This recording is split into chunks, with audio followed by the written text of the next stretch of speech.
你看着你大姐姐，这事儿是真是假？我哪里知道呀？可是大姐姐直接跟爹爹叫板，爹爹叫她跪，她都不跪，只质问爹爹为何连申辩的机会都不给她。尤氏又问道：那你看着那七皇子对你大姐姐如何？七皇子对大姐姐那自然是没话说的，就跟我外祖父对外祖母似的。尤氏决定赌一把。宝环，快去燕王府请七皇子来，就说大小姐出事了。叶琼玲呆了呆。娘，太太他们都在说，七皇子若是听到这种话，不但不会娶大姐姐了，还会觉得叶府侮辱了他，连叶府都要连累。咱们能去请七皇子帮忙吗？傻孩子，你还小呢，不懂。这男人啊，若是真的深爱一个女人，是不会在乎外头那些闲言碎语的，他只会更加心疼自己的女人，并且保护她。只有混账的男人才会听信小人之言，却不信任自己的爱人。逆女，你跪是不跪？我什么也没有做错，我不会跪的。汤氏得意洋洋地咋呼道：你好大的胆子啊，相爷的话都敢忤逆，叫你跪你就跪，听到没？叶大玲也跪哭丧着一张菩萨脸，假装好意地劝道：大姐姐，父亲正在气头上，你就跪了吧，有什么冤情跪下再慢慢说好了。哼，难道不是应该先问清楚我有没有被冤枉，然后再决定要不要我跪下吗？何府上下，父亲饱读诗书，经科及第，二妹妹也自有读书。我听府里许多人都说，二妹妹的书念的比大弟二弟都好，怎么也搞不清楚这么简单的道理呢？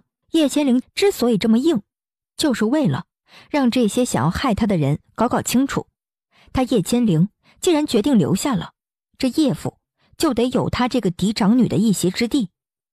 从今往后，谁也别想再欺辱他。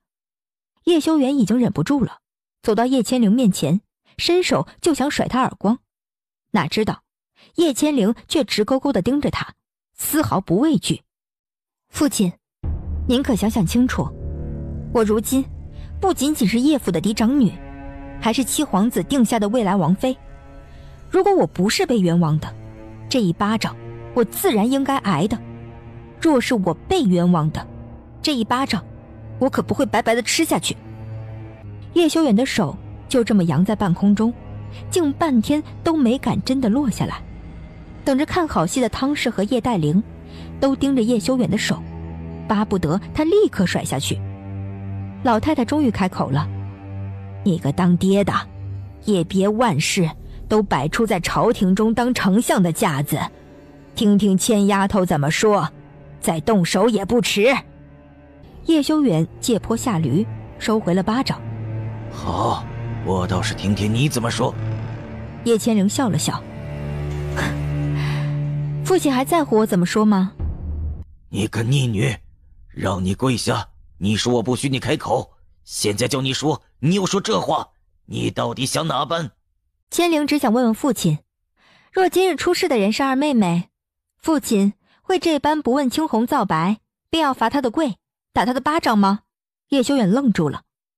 千丫头，你慢说这些废话拖延时间，真的假不了，假的真不了，人都在这里，你好好的对质，若是真的冤枉了你，你放心，我第一个补偿你；若不是冤枉你，你就是拖到明天早上去，也逃脱不了家法伺候。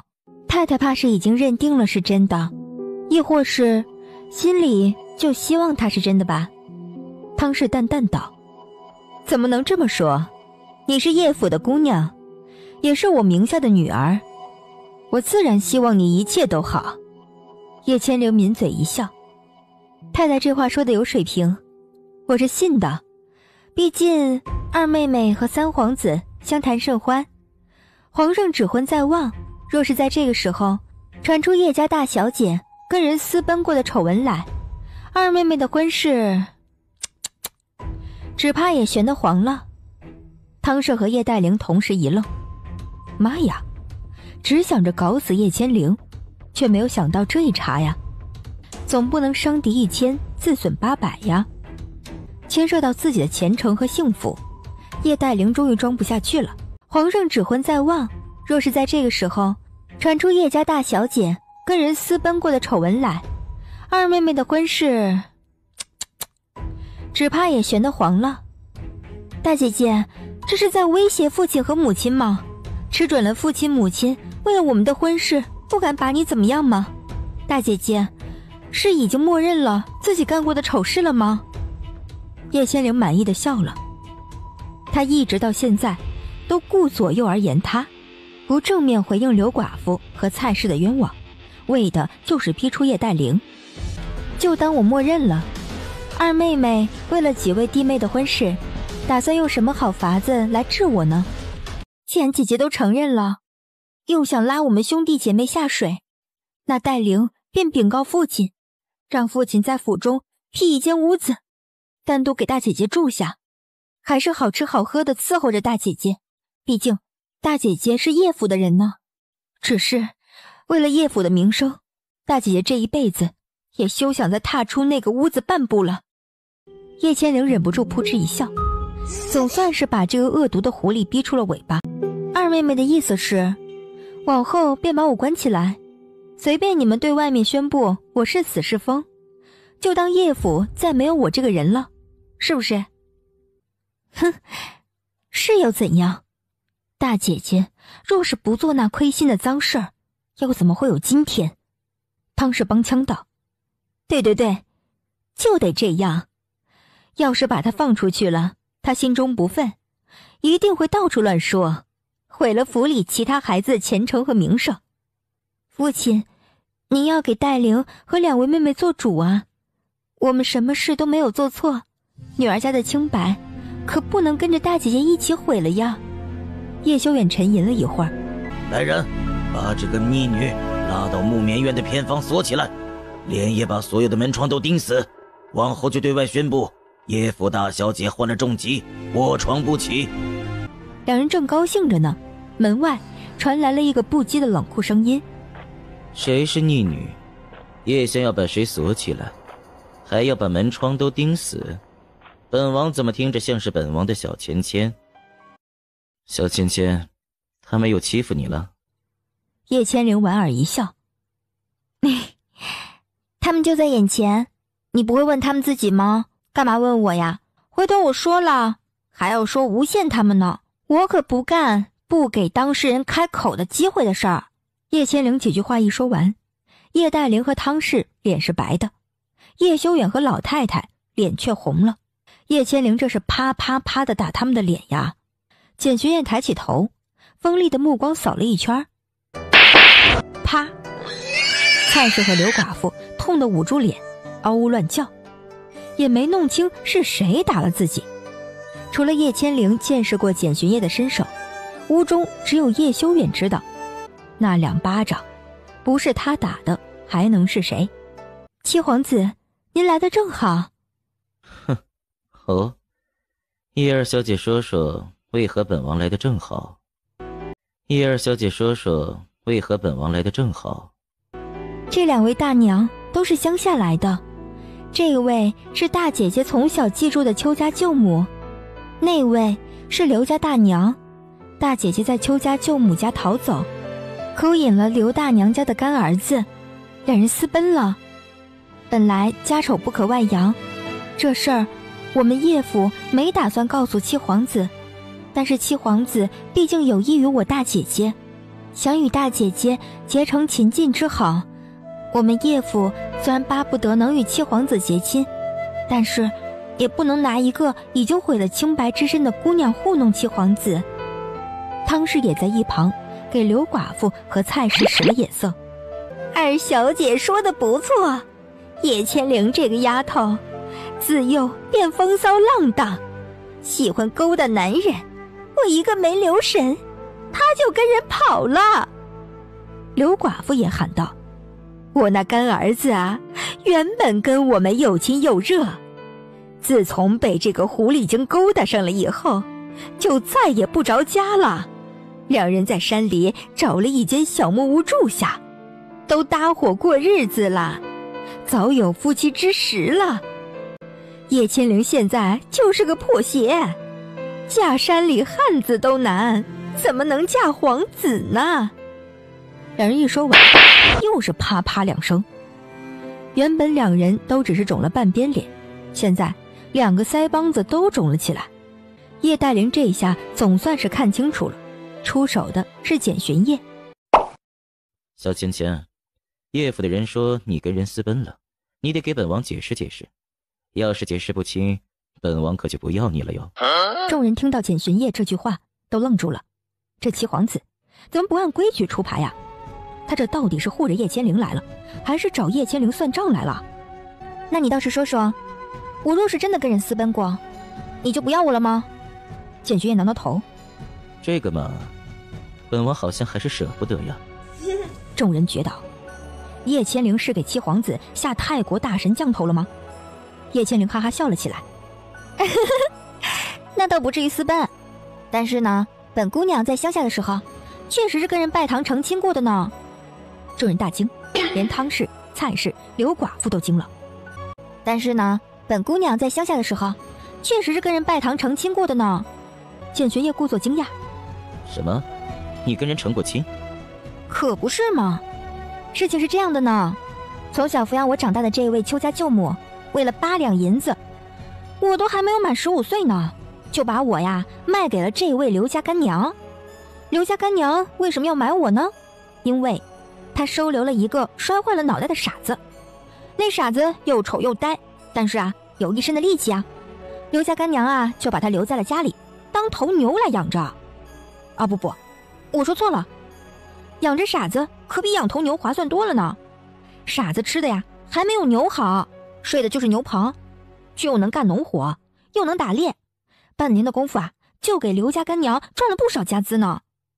为了名正言顺的继续留着傻子白干活，刘家干娘就想了个主意，把傻子认作了干儿子，再给他买了一房媳妇儿，这样啊旁人就不能够说闲话了。于是呢就买了无父无母的我，啊不，是当时他们以为无父无母的我。刘家干娘就想了个主意，把傻子认作了干儿子，再给他买了一房媳妇儿，于是呢就买了无父无母的我，啊不，是当时他们以为无父无母的我。我怎么可能无父无母呢？我的父亲可是堂堂大越国右丞相呢。叶修远听到这里又羞又气，已经快要惊呆了。他哪里想到这中间竟会有这么多的事儿。他现在最气愤的是汤氏的表兄夫妇明知道叶千灵是自己的孩子，竟然把叶家大小姐8两银子就卖了。千灵，你所言当真？刚才为什么不说？叶千灵冷漠地看了叶修远一眼，刚才父亲给我机会说了吗？叶修远老脸通红，若真如此，那这2个妇人该当死罪，买卖良家少女，还是我叶修远的嫡长女，拉到大牢里有9个头都不够砍的。蔡氏和刘寡妇一听叶修远这么说，全都吓得瑟瑟发抖。这就反转了吗？自己的项上人头不保了吗？父亲莫急，大姐姐的话还没说完呢，让她说完再做定夺不迟。叶千灵瞥了叶黛玲一眼，冷冷道：若是我此刻被关在木棉院的偏房里，这番话只怕到死都说不出来了呢。叶黛玲被怼得满脸通红，不过她的战斗力也不是盖的。大姐姐只要是被冤枉的，别说爹爹不依了，连我都要替大姐姐出这口气。我会让外祖家从此与邱家断绝关系，再也不认这门表亲。叶千灵都被叶黛玲的不要脸弄得哭笑不得了。这个时候说这种话，当我傻呢？亲戚是你们家的，你爱断不断，关本姑娘鸟事啊！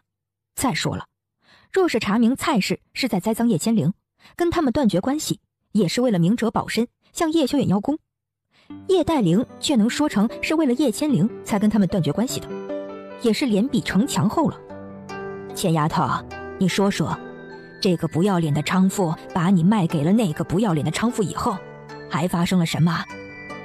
钱丫头，你说说，这个不要脸的娼妇把你卖给了那个不要脸的娼妇以后，还发生了什么？此时此刻，他老迈的目光射到蔡氏和刘寡妇身上，已经带了杀气。若想这桩丑闻不传出去，最干净利落的方法就是除掉这2个蠢妇。叶黛玲在一旁看到老太太的目光，身子一冷，暗道：完了，大势已去。回祖母，千灵一个未成年的10几岁小丫头，胳膊岂能扭得过大腿？后来呀，就被邱家舅母押着送到刘家。路上，千灵宁为玉碎，不为瓦全，碰壁寻死。哪知道这2家人已经坏到丧心病狂，拖着昏迷不醒的千灵去跟那个傻子拜了堂。叶修远此刻也被叶千灵曾经的遭遇给震惊了。傻子住在牛棚，拜完堂之后，千灵自然也是被扔到了牛棚。那可是大雪连天的3、9天里，一床破烂的棉絮便是我们唯一的取暖工具。好在我没死成，又慢慢清醒过来。那刘家干娘见我醒来，不但没有任何怜悯，竟揪着我说，我是她8两银子买来的，除了和傻子一样帮她干活，我连死的权利都没有。后来我就跟傻子一起帮他干了一段时间活，他日日克扣我们，别说吃食了，连一盆热的洗脸水都不给我用。但凡有不顺心的地方，便和邱舅母一般，对千灵拳脚相加。直到有一天，傻子在山里受了伤，脚都要断了，人也快要死了。我求他给傻子治病，傻子为他挣了那么多银子，到了危急关头，他竟然连一个铜板都舍不得掏出来救傻子的命，直到把我们赶出来了。千灵和傻子走投无路，只好到山里找到了一间猎户留下来的小木屋落脚了。说到了这里，叶千灵顿住，看向蔡氏和刘寡妇：“2位，我说的可有半分假话？”2人不知如何作答，只好又看向汤氏，唯他马首是瞻。汤氏也快急疯了，因为他也不知道中间还有这么多事儿。毕竟蔡氏也不敢把自己卖了叶千灵的事告诉他，只说叶千灵跟别人拜过堂，成过亲。现在事实居然是这样的，这尼玛怎么收场啊？大姐姐，没想到你在乡下经历了这么多，以前怎么都没有跟二妹妹说一说呢？二妹妹我糊涂啊，方才竟然还怀疑大姐姐，真是该死！不知那玷污了大姐姐清白的傻子现在何方？把他找出来，二妹妹要把他千刀万剐，为大姐姐讨回公道。叶千灵却丝毫没有羞愧，也没有畏惧，反而是歪着头，一脸天真烂漫地看向简玄烨。我要是被人玷污了清白，你怎么办啊？杀了我还是不要我了？简玄烨微微一笑，杀了你。一屋子人都倒吸一口冷气，这七皇子也太可怕了吧，爱人不成就要杀了人？那是不可能的，顶多不要你了，那也是不可能的。那你竟是还要娶我？那是自然。一屋子男女老少又是一口冷气，这七皇子疯了呀！自古以来，失了贞洁的女人都是如洪水猛兽一般，好人家的男子看也不会看一眼的，更何况是皇子。微臣有句话不知当讲不当讲。微臣有句话不知当讲不当讲。有话就快放，本王又不是皇帝，没必要把朝中那一套拿来对付本王。简玄烨眼里只有叶千灵，看也不看叶修远一眼。叶修远觉得好没面子啊，却还是不得不强撑道：这个儿女婚事自古以来讲的都是门当户对，小女叶千灵从身份上来说高攀七皇子倒也还不算离谱，可是小女无福，既然在乡下已经与人婚配过，微臣还是希望七皇子细细考量，莫要做将来追悔莫及的事。追悔莫及？叶像是觉得本王娶了小芊芊将来会追悔莫及？不，本王若是不娶她，将来才会追悔莫及呢。小芊芊在乡下与人婚配过，且不说上无父母之命，下无媒妁之言，根本算不得数。就算是算得数，那也不是小芊芊情愿，她是被逼无奈，为了生存才不得已与人拜了堂。本王只有更疼惜她，加倍补偿她的，怎么能因为她受过磨难就嫌弃她？难道叶夫人这会儿被人掳走玷污了，叶相就不顾多年夫妻情谊，要一纸休书休了叶夫人不成？难道叶夫人这会儿被人掳走玷污了，叶相就不顾多年夫妻情谊，要一纸休书休了叶夫人不成？叶修远却被问住了，女人们也都呆住了。这一瞬间，连汤氏都不禁开始羡慕叶千灵了。能得到一个这样深爱自己又包容自己一切的男人，是多么幸福的一件事啊！叶相看来是不敢回答本王这个问题，本王自然也不强人所难。本王现在想问叶相的是，这两个恶毒妇人诬陷本王的未来王妃，叶相打算怎么处置？叶修远还未反应过来，老太太已经开口了。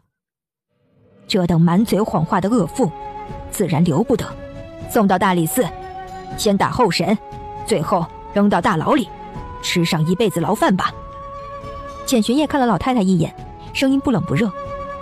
本王记得上一次整个叶府怀疑小芊芊私逃的时候，老太太可是答应过本王，要好好照料小芊芊的。老太太老脸羞得通红，老身这些暂时都不重要了，相信老太太会一直牢记这个对本王的承诺。简玄烨见老太太羞愧难当，也不多做追究。本王现在只是怀疑，这两个乡野村妇哪里来的胆子，到右丞相府睁着眼睛说瞎话？若说是他们自己给自己的胆子，本王是不相信的。简玄烨此言一出，汤氏裤管里的两条腿又开始打抖了。妈呀，这七皇子莫非真的是阎王投胎？怎么什么都逃不过他的眼睛？想通这一点，幕后指使人简直用脚趾头想一想都能够知道，不是汤氏还能有谁？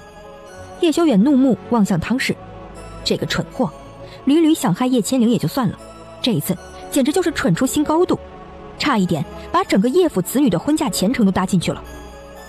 汤氏感受到叶修远愤怒的目光，知道自己凉了，也不知道该怎么样收场好了。叶黛玲还算清醒，明白此时此刻绝对不能够让那两个女人再开口了，便狠狠地看向了那两个女人。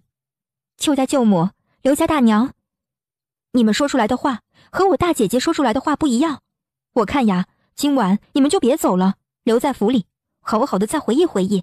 邱家舅母，刘家大娘，你们说出来的话和我大姐姐说出来的话不一样，我看呀，今晚你们就别走了，留在府里好好的再回忆回忆，到底是你们说的对还是我大姐姐说的对？明儿咱们把事情搞清楚了，你们再回去不迟。哎呀，我年纪大了，这脑瓜子不好用了，记性也不行了，有些事儿啊也记不真切了，找间屋子让我好好休息一下，我一定能回忆明白。没错没错，我们都是上了年纪的人了，这记性不够用了，得好好回忆一下。简玄烨挑眉，哦，你们两个都说自己年纪大了，来，告诉本王。既然他们都说自己记性不好，就让他们好好回忆回忆吧。简玄烨和叶琼灵都不明白叶千灵葫芦里卖的什么药，就这么轻轻易易放过他们了。好好好，小芊芊说暂且放过他们，就暂且放过他们吧。两个妇人得了这一句，就似从阎王爷手里得了重生令一般，欢欣鼓舞的，心里想着富贵险中求，这100两银子果然赚得凶险呀。回到福寿院，唉，这孩子啊，终究跟我是有了芥蒂了。可是祖母我又有什么办法呢？这一大家子，怎么就没有一个省心的呢？第二日天刚亮，简玄烨便派了小轿过来接叶千灵。让人意外的是，来人说把4小姐也一起接上。这是什么地方呀？这是本王开的秘密茶楼，不对外开放，只有绝对的自己人才能进得去。今儿个借给你们几位商讨大事吧。叶千灵扑哧一笑，财大气粗惹不起呀。千灵在此先谢过五哥了。这一声五哥喊的甜，本王爱听。多谢五哥了。叶琼灵也跟着喊道。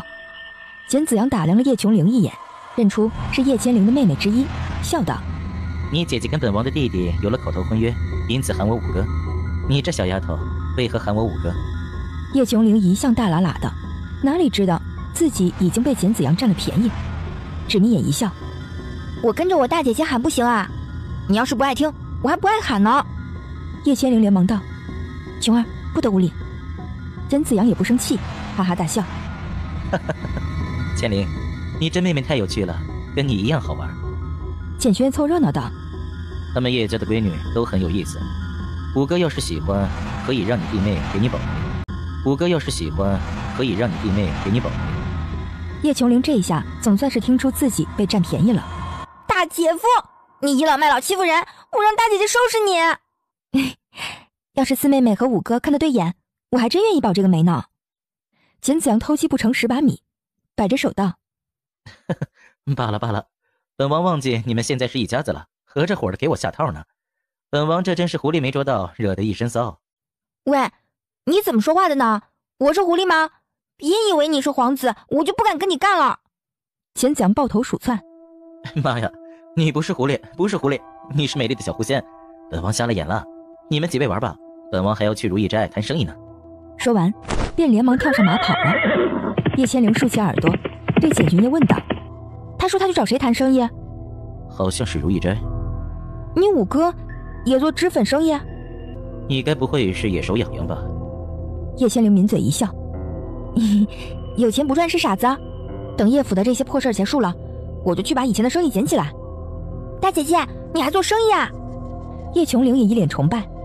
先别管生意了，进去有你更感兴趣的。杜白，杜白偏偏一笑：“王妃，好久不见。”叶千灵张大嘴巴：“这到底是怎么回事啊？”简君夜嘻嘻一笑：“有空再给你慢慢解释。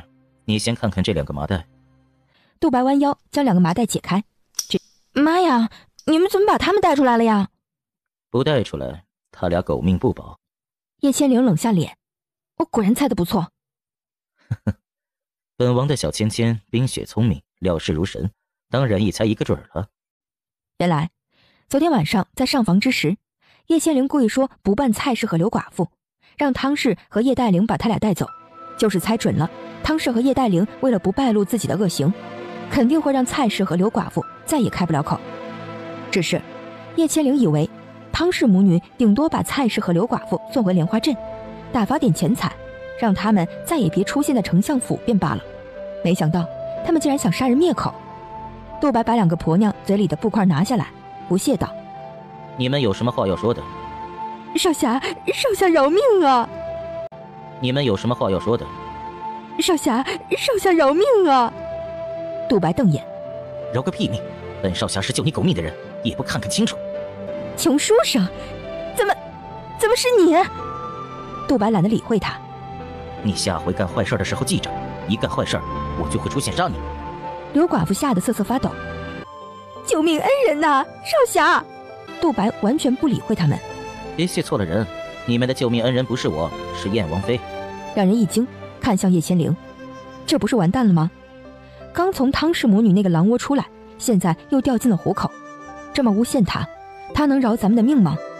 蔡氏惊恐不已：“千灵，舅母是被逼无奈呀，你表兄在家里吃喝嫖赌，欠下了几百两的银子钱，讨债的把他抓走了，说要砍他的手，我真的也是走投无路了呀。”叶千灵微微点了点头：“舍命救子，这个理由有点感动我了。你呢？你也说个理由啊，看看能不能感动我。”你也说个理由啊，看看能不能感动我。你就是贪财？哦，不，你姑娘秋儿现在嫁在魏府做姨娘，应该不短你的银子还。那你是图什么呢？让我想想啊，我知道了，你就是见不得我好，对不对？刘寡妇被说中了心事，老脸通红，嘴上却还狡辩：“不是的。那我把你送回太太那里，让她帮我审问审问。”“妈呀，不要啊，我还不想死啊！”刘寡妇哭天喊地：“我承认，我是糊涂油蒙了心，我不想你过得那么好，你拐走了傻子，让我没有了养老本儿，我不痛快，我不甘心啊！”叶千灵点点头：“还算实诚。”叶琼灵哪里有叶千灵这般耐心，上去给2个婆娘一人踹了2脚，踹得2人嗷呜乱叫。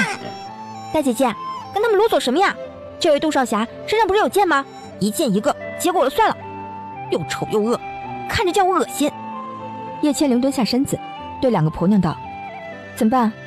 我四妹妹都看不下去了，让我结果了你们说，我要不要结果了你们啊？”“不要啊！既然不想死，那就给我拿出点诚意来。”叶千灵终于收起了笑意，往我身上泼脏水，给我一点点都收回去，然后泼到汤若梅的身上，让她尝一尝叫人冤枉的滋味。懂了。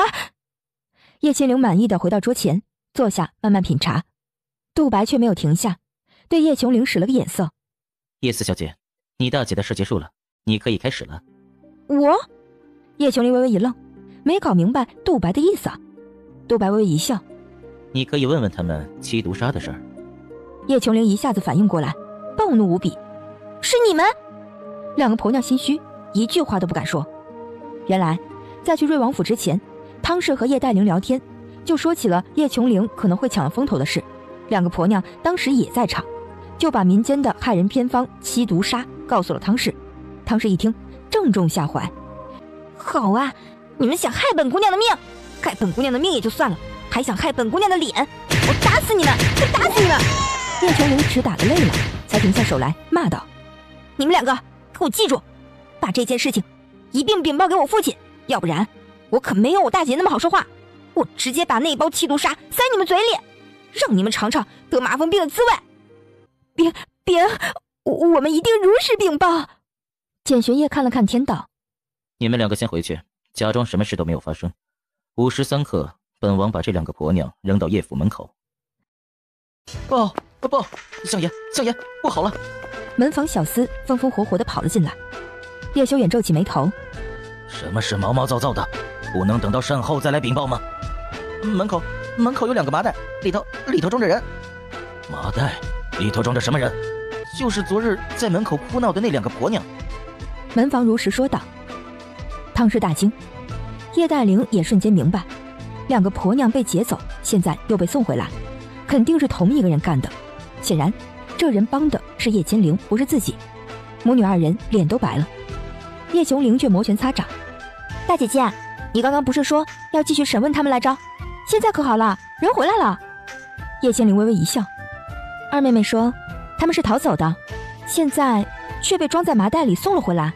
这么说是有人在帮咱们叶府呀？好，咱们就现在来审问他们吧。2个婆娘被送进来，一看到汤氏身边的4个丫鬟，就是他们要杀我们！叶修远愣道：谁要杀你们？就是他们要杀我们！叶修远愣道：谁要杀你们？太太身边那4个丫鬟要拿白绫绞死我们2个。刘寡妇也开口了：是太太给我们1人拿了100两银子，让我们到叶府来闹，说只要把大小姐给闹臭了，闹得被赶出了叶府了，还要重重的赏我们。我们2个糊涂油蒙了心，就信了他的话，说出了那一番污蔑大小姐的话来。没想到太太卸磨杀驴，昨儿夜里便叫自己的丫鬟们来杀我们。相爷，老太太给我们做主啊！汤氏手上一碗热汤啪的一下掉到地上，叶黛玲也没有了往日温柔风度，站起身来，柳眉倒竖，指着2个婆娘骂道：胡说，谁指使你们这样污蔑我母亲的？蔡氏嗷呜道：再给小的们9条命，小的们也不敢污蔑太太，这一切都是真的呀！再给小的们9条命，小的们也不敢污蔑太太，这一切都是真的呀！还有啊，前几日太太和2小姐商量去瑞王府相亲的事儿，说怕4小姐抢了风头，不知如何是好，小的们就给太太出了主意，让太太在4小姐的轿子里放了七毒杀，差点害死了4小姐。叶琼玲听到这里，正准备做事去和汤氏对峙，却被叶千灵暗暗一把按住。尤氏却站起来了，悠悠道：七毒杀是什么东西啊？怎么回事啊？叶千灵暗笑，姜还是老的辣。蔡氏道：七毒杀就是用七毒粉末拌着麻风病人的脓汁混到香囊里，再塞进4小姐的轿子，这样轻则皮肤过敏、红肿溃烂，重则感染麻风病，一命呜呼。尤氏微微怔了怔，旋即2行清泪落下，扑通一声跪到叶修远面前，浑身发抖道：昨日在瑞王府，琼儿突然满脸都起了红尘，几乎要把脸蛋挠破，我还当是这丫头吃坏了东西，没当回事儿，没想到相爷您要替琼儿做主啊！昨日在瑞王府，琼儿突然满脸都起了红尘，几乎要把脸蛋挠破，我还当是这丫头吃坏了东西，没当回事儿，没想到相爷，你要替琼儿做主啊！青娥，有话起来说。尤氏却死活不起来，只是落泪。叶千灵这时候连忙掐了叶琼灵一把。叶琼灵总算是会意，知道该唱的是苦情戏，而不是武打戏，也连忙跪到了尤氏身边，哭哭啼啼道：爹爹，昨个琼灵的脸都差点挠烂了，多亏了大姐姐有偏方给我擦好了。琼儿本来想跟爹爹说，可是我娘却拉着我说，爹爹你日理万机，操劳国事，不要拿这种小事去烦他。没想到是有人想要琼儿的命啊！爹爹，琼儿可差点就看不到您了。恶妇，你还不给我跪下！汤氏已经没了魂儿，被叶修远这么一吼，顺势就跪下了。叶大灵也连忙跪下，自知这次百口莫辩，干脆不说话了，只是默默垂泪。叶修远走过去，对着汤氏狠狠地踹了一脚。汤若梅呀，汤若梅，恶妇，你还不给我跪下！汤若梅呀，汤若梅，你好狠的心呀！一举想弄掉我2个女儿啊！你自己也养儿育女，怎么就能这么狠毒？还不是因为相爷偏心，相爷一直以来都偏着尤氏那个狐狸精，连着他的女儿也偏爱着，倒把一个庶出的姑娘惯得骄纵自大，时时欺辱我戴儿。我戴儿这回好不容易遇到一桩好婚事，我若不想出这么个点子，那小狐狸精能不捣乱？我都不信。相爷疼尤氏这对狐狸精母女也就算了，现在随便拉回来一个野丫头，也能骑到戴儿头上，叫我怎么甘心？我要让他们全都滚出叶府，给我戴儿让路！叶修远怔住，老太太却气得发抖。天底下竟有如此厚颜无耻之人，好好一个戴儿，跟着你都叫你给带坏了！听到老太太这一句，叶黛灵才是真正的害怕起来。完了，叶修远和老太太已经把自己和汤氏划到一流去了。他迅速地做了一个决定，弃卒保车，不论如何也要从这场风波里脱身出来，唯有如此，将来才有翻身的机会。爹爹，爹爹，母亲所做这一切，戴儿不知啊。若是戴儿知道，无论如何也要劝着他，拉着他呀。还请爹爹看在母亲一直都是为了女儿我，才起了这些糊涂点子，都怪我，都怪我。爹爹赐戴儿3尺白绫，让戴儿结果了自己，以死谢罪。叶千灵呆住，这叶黛灵太狠了，几句话把自己撇得干干净净不说，还弄得跟一朵盛世白莲花一样高，实在是高啊！叶修远，你听听，你听听，这汤氏不知心狠手辣，也快要把二丫头给蒙蔽了。都这个时候了，不深明大义也就算了，还要替这恶妇求情。我看你要尽快把二丫头跟这个毒妇分开，要不然真的要被他给带坏了。听了老太太的话，叶黛灵慌了，知道自己这点小把戏蒙混得了叶修远，却蒙混不了老狐狸老太太。她再也不敢求情了，只能跪在地上默默垂泪。汤氏也知道自己大限到了，唯有保住女儿了，干脆全都揽到自己身上。一切都是我做的，跟戴儿一点关系都没有。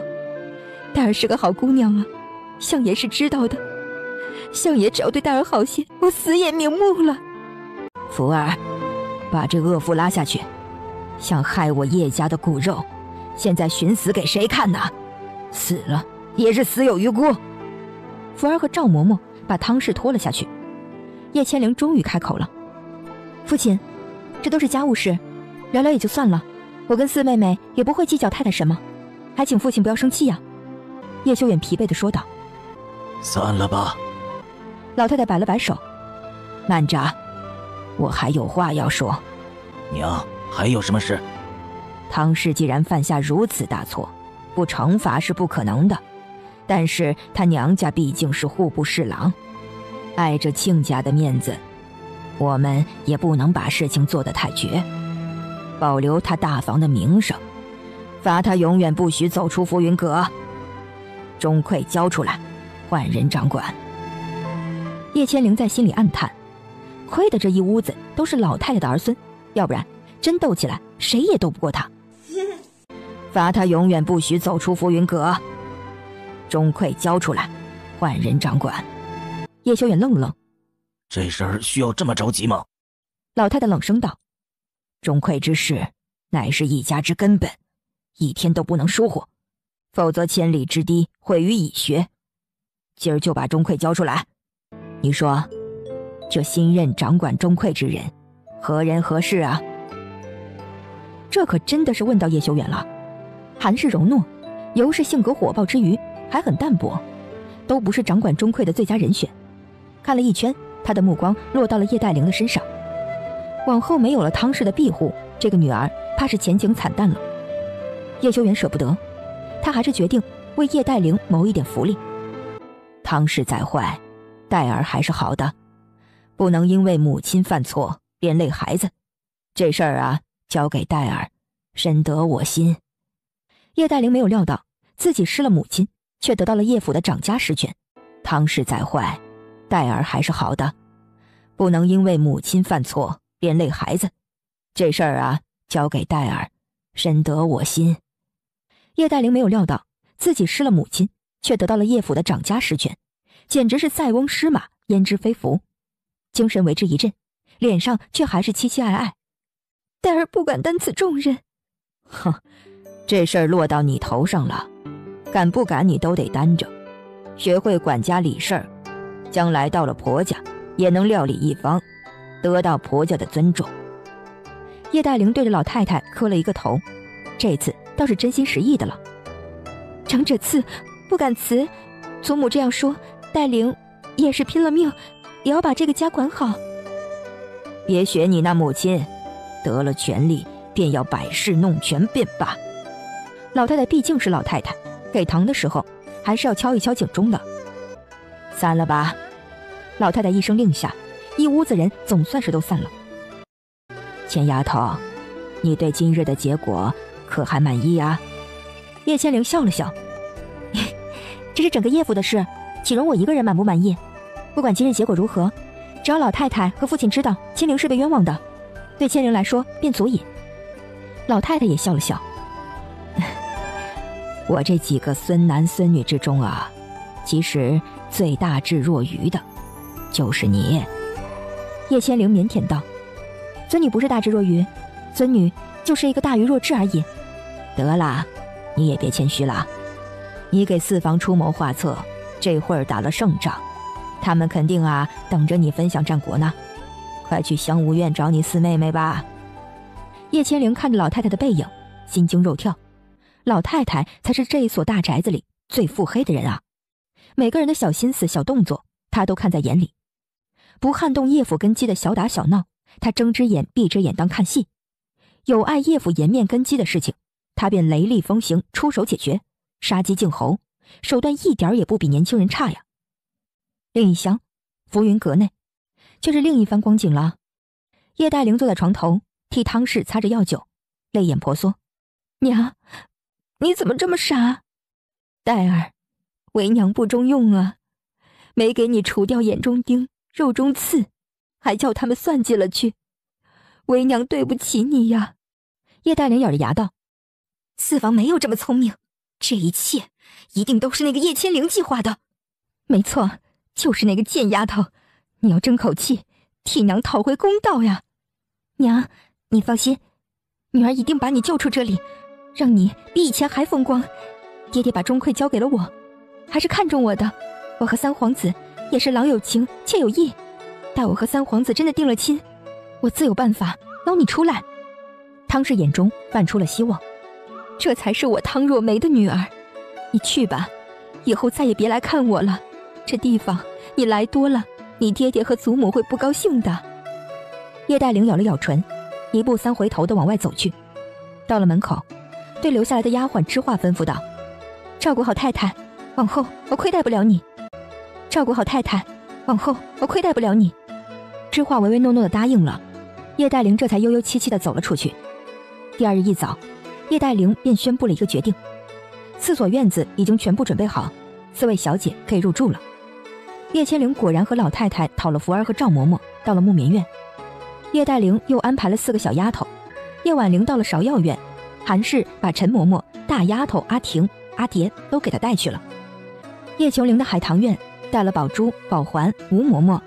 叶黛玲安排的是思雨、晴雪、刘峰、散雾，帮我送个东西去燕王府，叫他最迟午饭过后就要还回来。福儿看了看匣子，不解道：这不是之前太太赏给大小姐的吗？今儿二小姐要替大家榨金子，您拿到燕王府干嘛去啊？叶千灵抿嘴一笑：别问那么多，送去就行了，他会知道怎么办的。福儿吐吐舌头，还是照办了。果然，午饭的时候，叶黛玲便对叶千灵问道：大姐姐，府里上下连老祖母都把金银首饰拿出来让那匠人榨了，你的怎么还没送来？大姐姐，府里上下连老祖母都把金银首饰拿出来让那匠人榨了，你的怎么还没送来？这匠人可是宫里出来的，以前专门给娘娘们打首饰、榨首饰的，轻易都请不来的。我也是听旁人说的，才赶紧高价把他请过来的呢。老太太笑了笑：小丫头，大丫头这是唐大家呢，金银用久了难免生黑变暗，榨一榨也好的，也把咱们府里最近的晦气都榨掉。叶千灵故作为难：我也没有几件首饰，都是老太太欣赏的，就不必了吧。老太太笑了：赏你是欣赏的，可是东西在我们手里也待了不少年了呀，不是新东西。叶黛玲也趁机道：大姐姐要是嫌麻烦，妹妹等会儿直接派人去你那里把首饰讨过来。说着又故意很幽默地笑道：大姐姐该不会是以为妹妹要吞了姐姐的东西吧？姐姐放心吧，且不说姐姐有的，妹妹也不见得没有，这每一件东西都记录在册的，站好了绝对原封不动的给你送回去，完璧归赵。叶千灵只好道：那不劳妹妹来讨了，吃完饭我让福儿给你送去。叶黛玲嘴角露出了一抹不易察觉的微笑：好的呢，大姐姐。午膳过后，木棉院内，一对眉眼清秀、口齿利落的童男童女站在门口。大小姐，真的奇了怪了，七皇子派了这么2个小不点来，说是还您的东西来了。我喊他们进去喝茶吃点心，2个小不点竟然都不理会我，只说要等王妃回来，就这样处在这里一动不动的站了半个时辰的功夫了。那小姑娘没甚反应，小男孩却不屑地看了银珠一眼，嘴唇轻动：我们不是小不点儿。银珠吐吐舌：好，不是，是我说错了。大小姐已经回来了，你们可以进去了吗？2个小不点这才走到叶千灵面前：您就是王妃？未来的。叶千灵看到这么萌的一对金童玉女，也没了抵抗力，脸上忍不住的就绽放出一朵花来。未来的王妃也是王妃。女孩走上前来，递出托盘：王爷说东西给您办妥了，怕别人手脚慢，耽误了王妃正事儿，就派了我们俩送来。王爷说了的，新的旧的都给您，我们姐弟也给您，随便您吩咐。新的旧的，叶千灵倒是听懂了，我们姐弟也给你。叶千灵这就有点不懂了。小姑娘走到前头道：王妃，王爷说您现在单独住一个院子，需要看家护院的人，他把我俩都送给您呢。王妃，王爷说您现在单独住一个院子，需要看家护院的人，他把我俩都送给您呢。叶千灵吞了口水，这份乔千里也太大了吧。可是委实是喜欢这2个小不点的紧啊，长得漂亮也就算了，还这么身怀绝技。你们叫什么名字啊？叶千灵问道。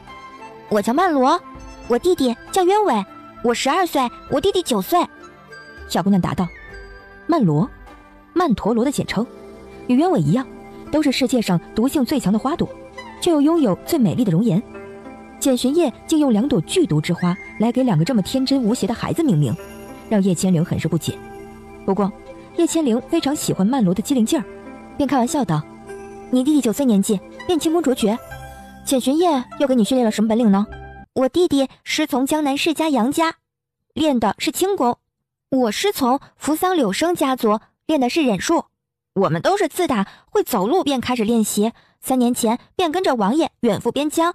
我们是王爷刺探军情的鹰眼，因为我们2个都是孩子，没人会把我们放在眼里，再加上我们各有所长，所要拿到敌军的军情如同探囊取物。来，正经事来了。说着将2个小不点带来的托盘都打开了。福儿一愣：我记得太太只给您了1套首饰啊，这怎么多了1套一模一样的？福儿当然不知道，叶千灵把原本那一套假的首饰送到了简玄烨手上，简玄烨便明白有人要用这一套首饰找叶千灵的茬了，立即从宫中招了4个技艺高超的金匠，照着那一套假的做了一套真的。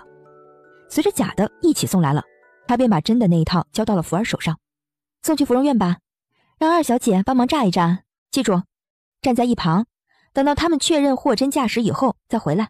还有啊，不论二小姐说什么都别反驳她，就当她是在放屁。福儿丈二和尚摸不着头脑。叶千灵笑道：想看戏吗？想看戏就别多问。福儿也是一个看热闹不嫌事儿大的，连忙点头，抱着托盘就跑了。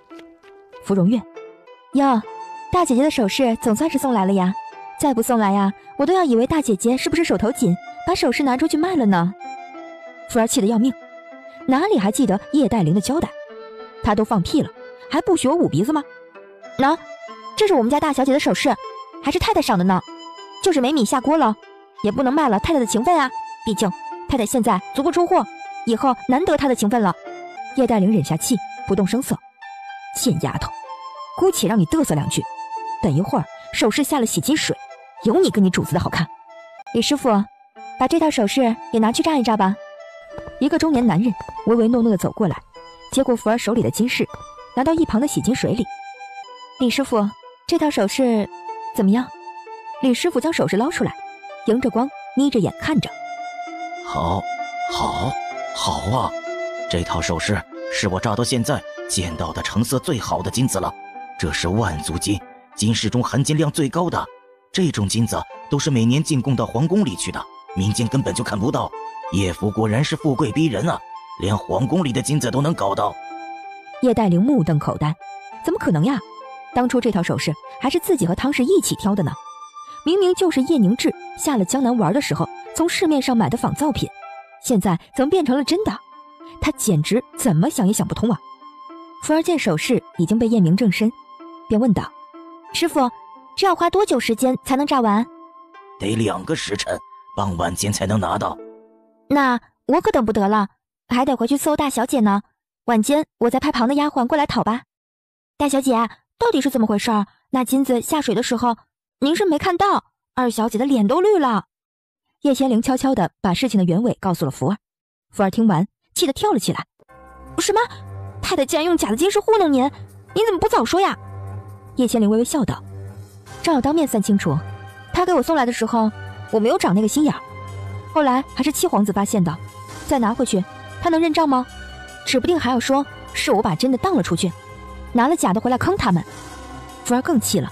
您说的没错，他这次出这个炸金子的主意就是要看您出这个丑。因果报应，不是不报，时候未到。你看现在他不是搬起石头砸自己的脚了吗？可是您拿了一套真的过去，最多也就是让他没法诬赖您，还把他给您的假货证明成了真的了，他没有损失呀。你看你大小姐我像是软柿子，随便别人捏的吗？福儿顿了顿。哎呦呦，大小姐，我这脑子真的跟不上您的小脑袋瓜子呀，您就别卖关子了，直接跟我说了吧。您又想到了什么主意治他啦？大小姐，我这脑子真的跟不上您的小脑袋瓜子呀，您就别卖关子了，直接跟我说了吧。您又想到了什么主意治他啦？叶千灵招了招手，福儿连忙将耳朵凑到了叶千灵耳边。傍晚，叶千灵带着福儿、迎珠、启卫3个丫头一起到了芙蓉院。叶黛玲非常客气地迎了出来：大姐姐您来了，自从咱们搬完家，您还没有来过我这个芙蓉院呢。不是我不想来，你也知道是刚搬家了，院子里呀乱糟糟的，又新来了一批丫鬟，又要收拾屋子，又要给丫鬟们立规矩讲道理，忙的呀屁股都沾不着凳子呢。叶黛玲殷问道：大姐姐，人牙子带来的16个小丫鬟，我可是紧着最机灵的4个送到了您的院子里，可都还满意？满意啊，很满意。叶千灵笑道：大姐姐，您的首饰炸好了，在这里。花园子里有一角在种树，这会儿啊该完工了，我得去看看弄得怎么样了。叶千灵笑道：瞧我这脑子，我都忘了妹妹啊现在是叶府的小当家，可不像大姐姐我这一般无所事事了。花园子里有一角在种树，这会儿啊该完工了，我得去看看弄得怎么样了。叶千灵笑道：瞧我这脑子，我都忘了妹妹啊现在是叶府的小当家，可不像大姐姐我这一般无所事事了。不像以前可以姐妹们在一起一坐就是半天了，我就不耽误二妹功夫了。福儿，收了首饰，咱们回吧。福儿应了一句：“是。”李师傅将已经放在了锦盒之中的首饰送到福儿手上。福儿打开看了一眼，这一看不得了，立刻尖叫起来：“呀，这金子怎么全都脱色了？”福儿将首饰往桌子上一倒，叶千灵也伸脖子看过去，皱起眉头：“怎么回事？好好的金子怎么会变成铁块了？”小人真不知道啊。李师傅瑟瑟发抖，叶黛玲也懵逼了。本来假金子变成了真金子，已经让他疑惑不已了。福儿送来首饰走了以后半天，他想了半天才算想通，必是叶千灵发现了金子的问题，为了不惹是生非，自己把金子换成了真的。可是现在真的怎么又变成了假的？二小姐，这套首饰还是太太赏给我们大小姐的呢。我下午送来的时候，您和李师傅可都是验过货的，现在金子变成了铁，这是怎么回事啊？您得给奴婢一个说法呀，要不然奴婢怎么向大小姐交代呀？怎么向老太太交代？福儿伶牙俐齿，咄咄逼人地对着叶黛玲问道：“哟，这里又在审什么公案呢？”叶琼玲欢快的声音从门外传了进来，跟在他们身后的是三房韩氏和叶婉玲。叶黛玲还没来得及起身迎接几人，门外又传来了一声：“老太太来了！”众人都是一凛，全都走到了门口候着。黛丫头真是有心了，我的那些首饰许多都跟我一样老掉牙了，这些年啊，还真没这样一件一件的都收拾出来，炸了翻新。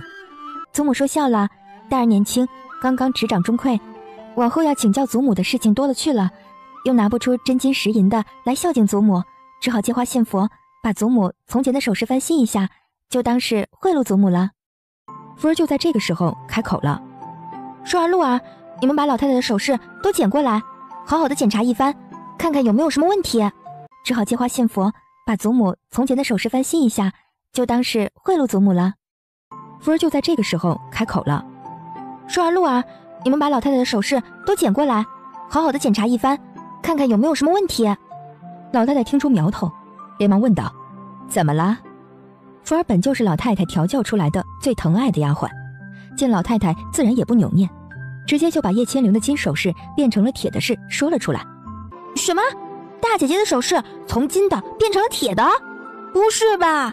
我还以为二姐喊我们洗首饰是好心呢。”尤氏连忙瞪了她一眼：“琼儿，怎么说话呢？你二姐姐怎么不是好心了？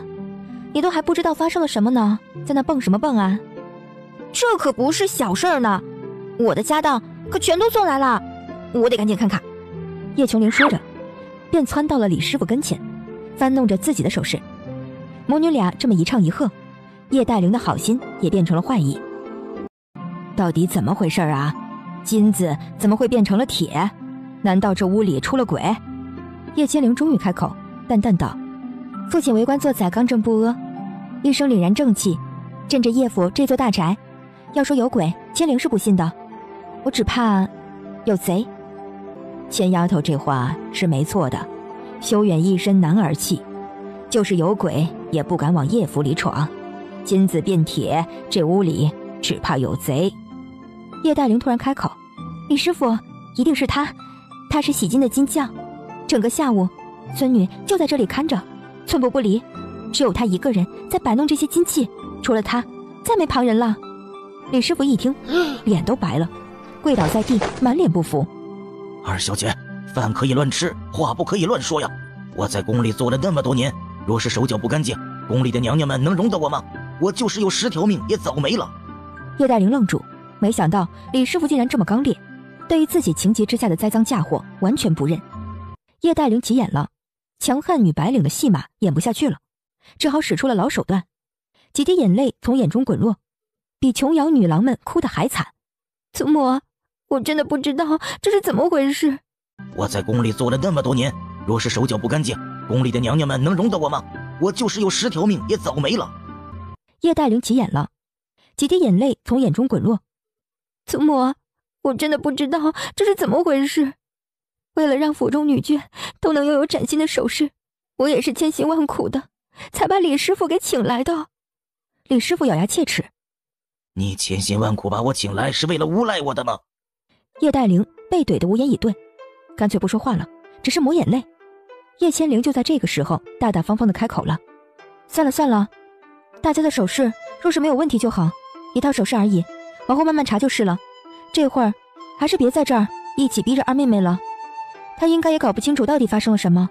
这首饰呀，本来就是太太赏我的，今儿在二妹妹这里又丢了，我就当太太没有赏过我便罢。”叶千灵说完，微笑着看着叶黛玲，两人目光相对，都如啄刀一般锐利。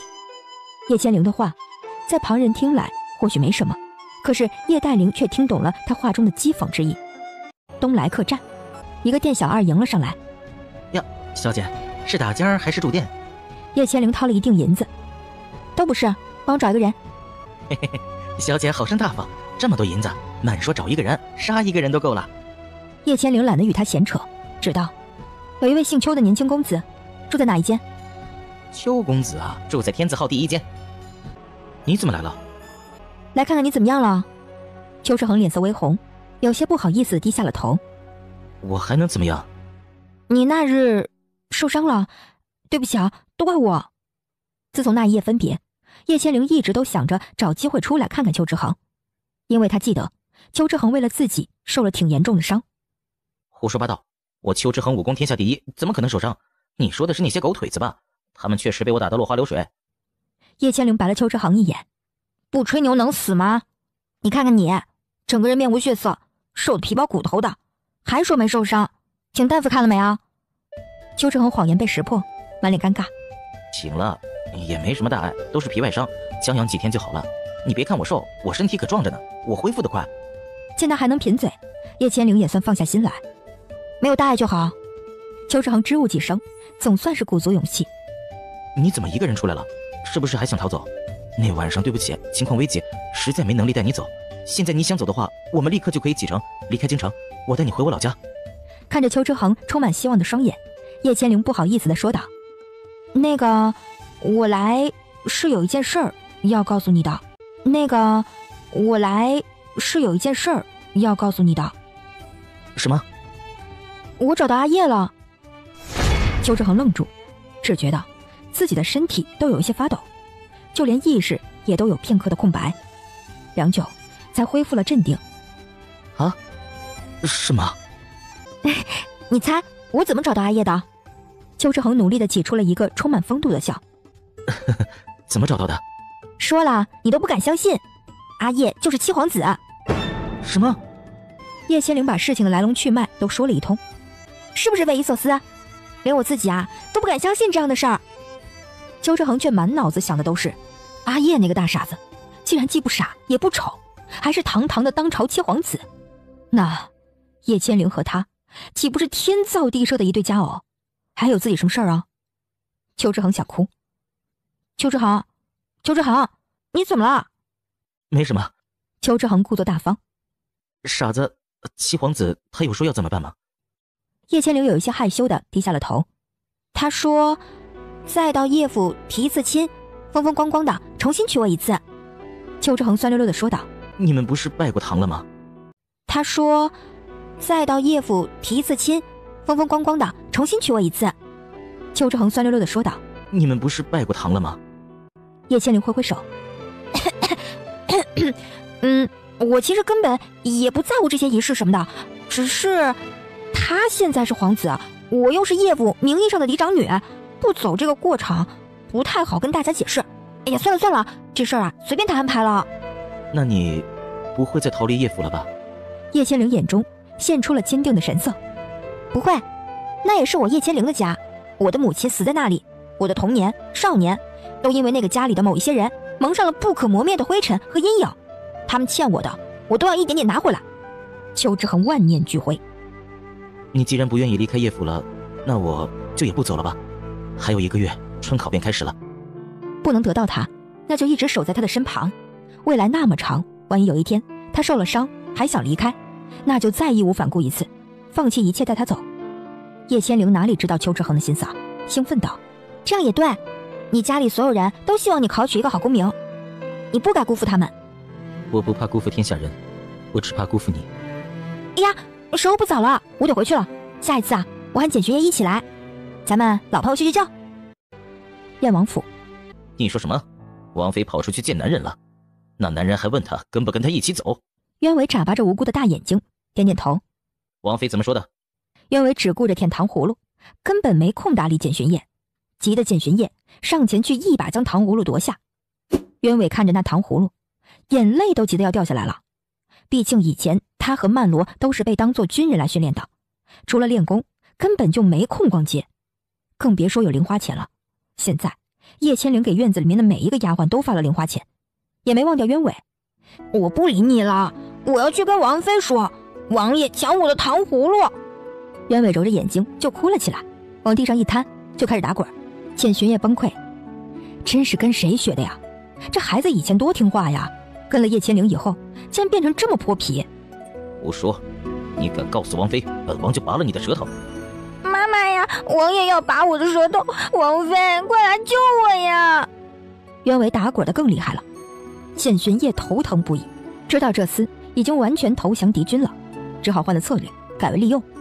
你看，这里有一盘凉糕，你老老实实把王妃和那个男人说了什么告诉本王，本王就把凉糕和糖葫芦一起都给你，怎么样？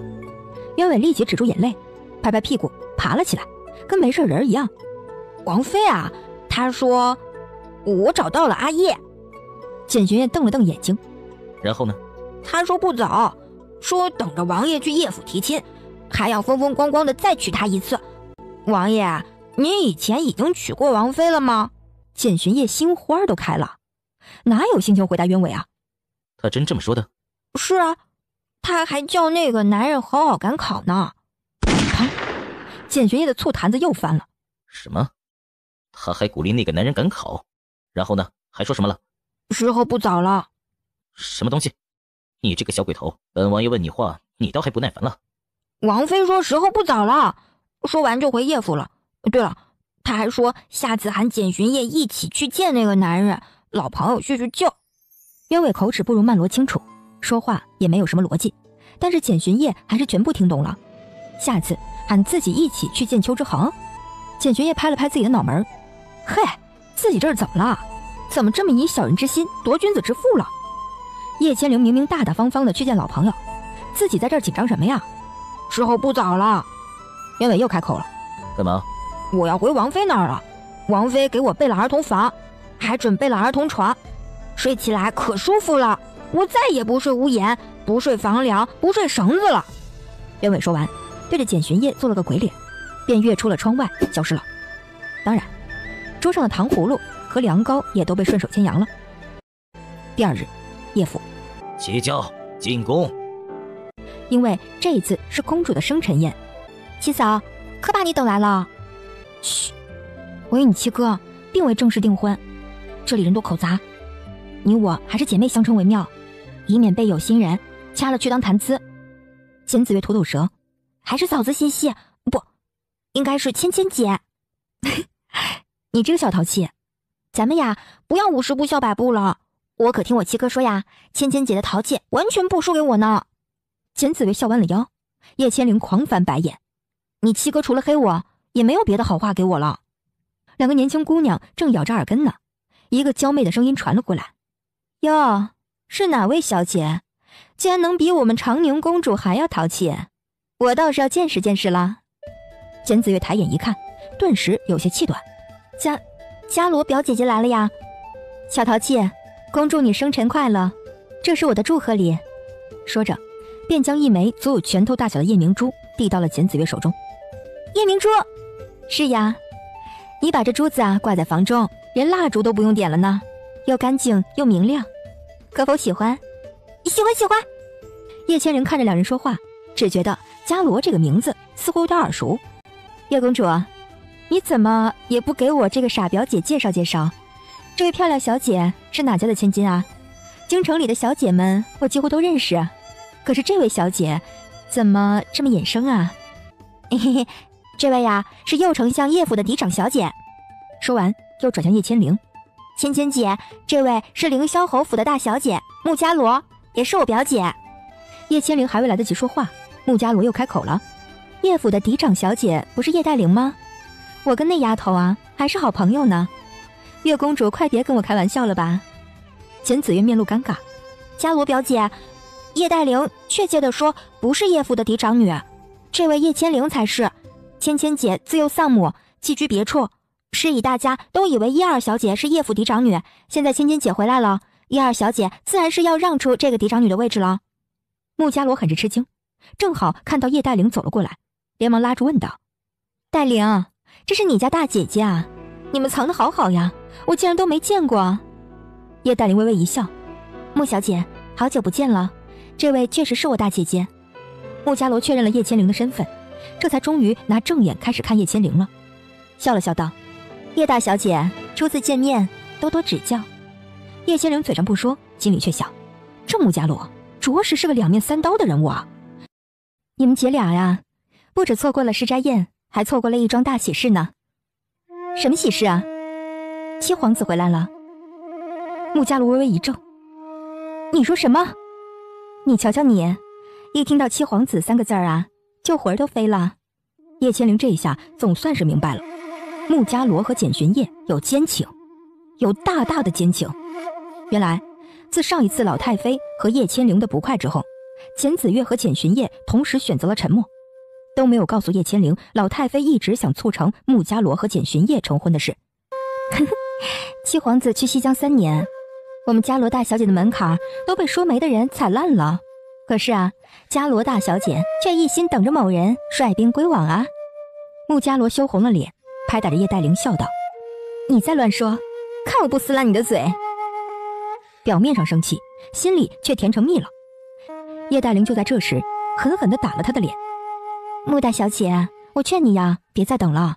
咱们七皇子呀，看上我家大姐姐了，已经点名道姓的说了，燕王妃非我大姐姐莫属。燕王妃非我大姐姐莫属。武皇已经指婚了？那倒没有，这话目前还只有七皇子自己在说呢。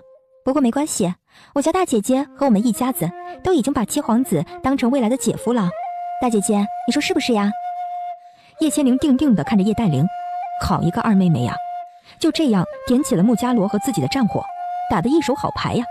果然，穆家罗冷下了脸：“叶大小姐，竟是七皇子亲自指定的燕王妃呀，失敬失敬。”叶黛玲挑衅地看着叶千灵，似乎在等着叶千灵如何回应。叶千灵笑了笑，对穆家罗笑道：“穆大小姐，我家二妹也说了，不过是七皇子随口那么一说，武皇还未指婚，诏书尚未拟定，一切都还是未知数呢。叶大小姐，你是不了解七皇子呢？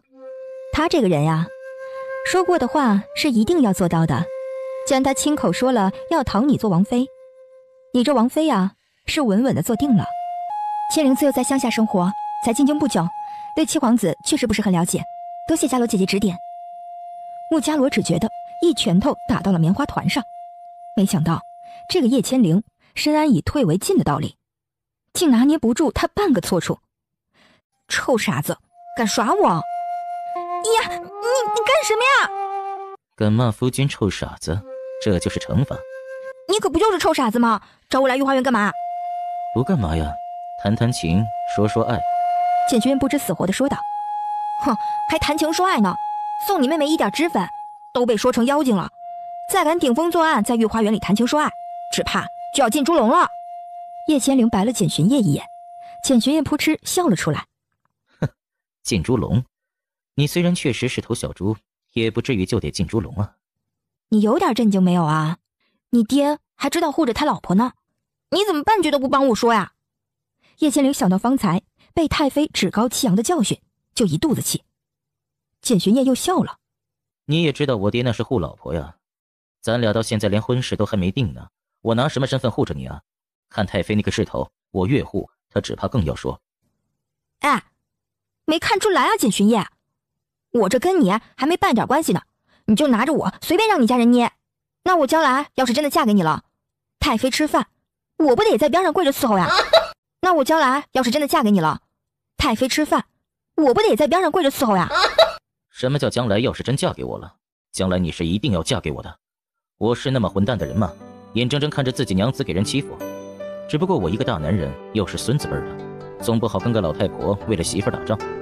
那说来说去，我就活该叫太妃左一遍右一遍的挤兑。”叶千灵其实对老太妃的挤兑根本不在乎，叶千灵很想看到简玄烨对此事的态度。简玄烨嘻嘻一笑：你认识你相公这么久，相公是不是维护你的人，你还不清楚？放心吧，我搬了救兵来帮你报仇，战斗力比我强多了，一次给你报复到位，保证太妃以后再也不敢找你麻烦。救兵？是谁啊？叶千灵一下子就来劲儿了，连武皇都要让3分的太妃，整个大越国还能有人把他一次制住？保密。嘿，你个傻子，还跟我卖起关子来了！叶千灵扯住简玄烨的衣袖，撒娇撒痴：快告诉我嘛！山人自有妙计，天机不可泄露。瑞王爷，这样不好吧？不合乎情理呀。好妹妹，本王一定会让太妃去府上提亲的。你就是本王未来的王妃，有什么不可以的？哎呀，不要啊！叶千灵瞪大了眼睛，这御花园还不止自己跟简玄烨一对儿啊，下面那对儿是何人啊？好像是什么王爷，又是个皇子啊！叶千灵连忙戳了戳简玄烨的腰，简玄烨便悄声道：你在这等着我，我看看去。说完，身影一晃便不见了。没一会儿，简玄烨就慌里慌张的回来了，那表情就跟见到鬼了一样。怎么啦？下面是谁啊？你自己去看。简玄烨抱住了叶千灵，轻轻发功，带着叶千灵越过了好几棵枝头，最后隐藏在了繁密的枝叶之中。叶千灵低头一看，只见树下一对男女拥在一起，忘情地吻着。是叶黛玲。叶千灵总算是想起来了，叶黛玲早上就是穿的这一身衣裳进宫的。叶千灵目瞪口呆，与简玄烨面面相觑。简玄烨悠悠道：是我三哥。叶千灵吞了吞口水：你三哥要娶她呀？简玄烨翻了一个不屑的白眼：他的女人没有1000也有800，他的话也能信。他的女人没有1000也有800，他的话也能信。叶千灵还待说什么，树下的叶黛玲却一把推开了简慕云：瑞王爷，不可呀！这要是叫人撞见了，黛玲就只有一死了。黛妹，你好美啊！叶黛玲要的就是这个效果，把头又低了低，呢喃道：我父亲说，我也快到及笄之年了，该说亲事了。不都说了吗？本王要娶你为妃。叶千灵坐在树梢上，恨铁不成钢地瞪了简慕云一眼：你三哥真是不解风情，我二妹都说得那么清楚了，再不下手，人家就要被别人给娶走了，他居然还是不懂。不，简玄烨摇了摇头：我三哥混迹风月场，怎么可能不解风情？他只是装傻罢了。听了简玄烨这话，叶千灵不由替叶黛玲捏了一把汗。妹子呀，撩汉有风险，撩皇子更有风险呀。男人靠得住，母猪能上树啊。汤氏自幼给叶黛玲的教育，便是如何尽最大的能力钓上一个金龟婿。叶千灵都懂的道理，叶黛玲又岂能不懂？此刻，她就将浑身解数都使了出来，目标只有一个，逼简慕云正式向自己提亲。黛妹，你怎么了？本王讨你的厌了吗？叶黛玲突然流泪，哭得梨花带雨，仿似受了多大的委屈一般。简慕云越发慌了：黛妹，你别哭啊！你要是不喜欢本王这般，本王就再也不这样了就是。你这样哭算什么呀？云哥，你不要误会，黛儿不是因为这般才伤心的，黛儿喜欢你对黛儿这样，黛儿有其他的伤心事。哦，你有什么伤心事？是谁欺负你了吗？告诉本王，本王替你出头。叶千灵看着这两人，一个实战经验丰富，一个纸上功夫十足，斗得不分伯仲，不觉津津有味。跟简玄烨这一次的约会真是赚到了呀。下一秒他就有味不起来了，因为树下的叶黛玲开口了：云哥，黛儿心里苦啊，自从我大姐姐回到府里以后，总是处处针对我，前些日子更是。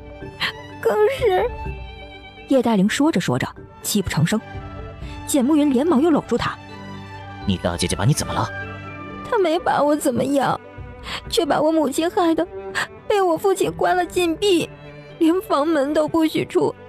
我母亲不堪此辱，差点就悬梁自尽。我母亲不堪此辱，差点就悬梁自尽。若是我母亲有个3长2短，胎儿岂不就成了没娘的孩子了？若说之前简慕云对叶黛玲都是逢场作戏，这一刻开始，他才是真的开始怜惜叶黛玲了，因为他自己就是自幼没娘的孩子，他太渴望母爱了。也正因为如此，才会10几岁便和比他年长的宫女儿、丫鬟们混在一起，成了一个在女孩堆里打滚的荒淫皇子。哼，你大姐姐是那个被本王起底看上的叶千灵吗？本王上次见她并没有什么手段呀，老老实实的乖巧样子啊。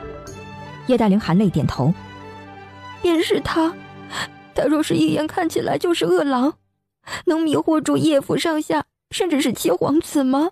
他就是那披着羊皮的母狼。别看他表面上柔柔弱弱，一副受气包的模样，心狠手辣着呢。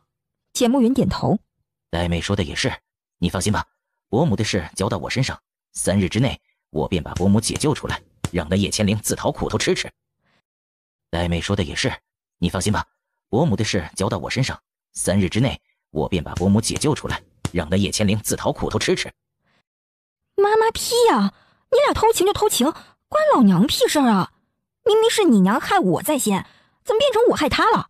叶黛玲这睁眼说瞎话的功力，没有10级也有9级半了。咱们出来时间有些久了，马上要开午膳了，先回去吧。明儿本王去叶府给你撑腰。简慕云拉着叶黛玲，两人缓缓离开了。简玄烨终于忍不住扑哧一声笑了：“你这个二妹有意思。”叶千灵拍了他一巴掌：“有意思个屁！人家明天要带男朋友到家里收拾我了，你说我可咋办啊？”男朋友？简玄烨一脸懵逼：“就是还没确定关系，又互相有意思的男女，男的就叫男朋友，女的就叫女朋友，互为狗男女关系的那种朋友。”那我是不是你的男朋友？简玄烨很机敏，立刻举一隅而以3隅反：“你不是，你叫追求者。”那我是不是你的男朋友？你不是，你叫追求者。追求者？聪明如简玄烨，很快就明白了追求者的意思。不，我不是追求者，我是你的未婚夫。这臭傻子还蒙不过去呢。不怕不怕，明儿三哥要去叶府给你二妹撑腰，我也去，看谁腰杆子更硬了。简玄烨满脸宠溺地说道：“这还差不多。”叶千灵嘟了嘟嘴，他太清楚叶府那坛子水有多深了，自己一个人孤军备战，只怕被按着头溺死都不知道是怎么死的。午膳时间到了，咱们也回去吧。简玄烨道：“那午膳有那么好吃的吗？我一点也不想回去。”给你班的救兵该到了，救兵来了，正主去跑吧，你也太不地道了吧。救兵来了？叶千灵一下子就有劲儿了。那还说什么呀？走走，快回去吧。我倒想看看皇宫里还有谁能够比庄德老太妃更横的。本宫啊，想把伽罗说给小老七做王妃。伽罗今年15岁，小老七今年18岁，2人年纪相仿，不如今天啊就定下这门婚事，你们意下如何啊？武皇愣住了，皇后也愣住了。武皇顿了顿才道：“太妃是要给小老七保媒。”老太妃眯着眼睛点头，目光却瞥到叶千灵身上，似乎在说：“贱丫头，就凭你也想跟本宫斗？”老七，你庄祖母给你说的这桩婚事你怎么看？若是你觉得不错，咱们今日倒是可以喜上加喜。简子月已经等不及了，直接跳了起来：“父皇，不行啊！”老太妃横了眼睛：“月儿，你为何反对？”武皇也好奇道：“是啊，月儿，你为何反对？”七哥，你万不可做忘恩负义的负心汉，若是那样，连我都瞧不起你。武皇见简子月话里有话，挑眉问道：“月儿，到底是什么事？”“没什么事，就是本宫早就已经给阿叶定下了一门满意的婚事，本宫儿子的婚事就不劳老太妃费心了。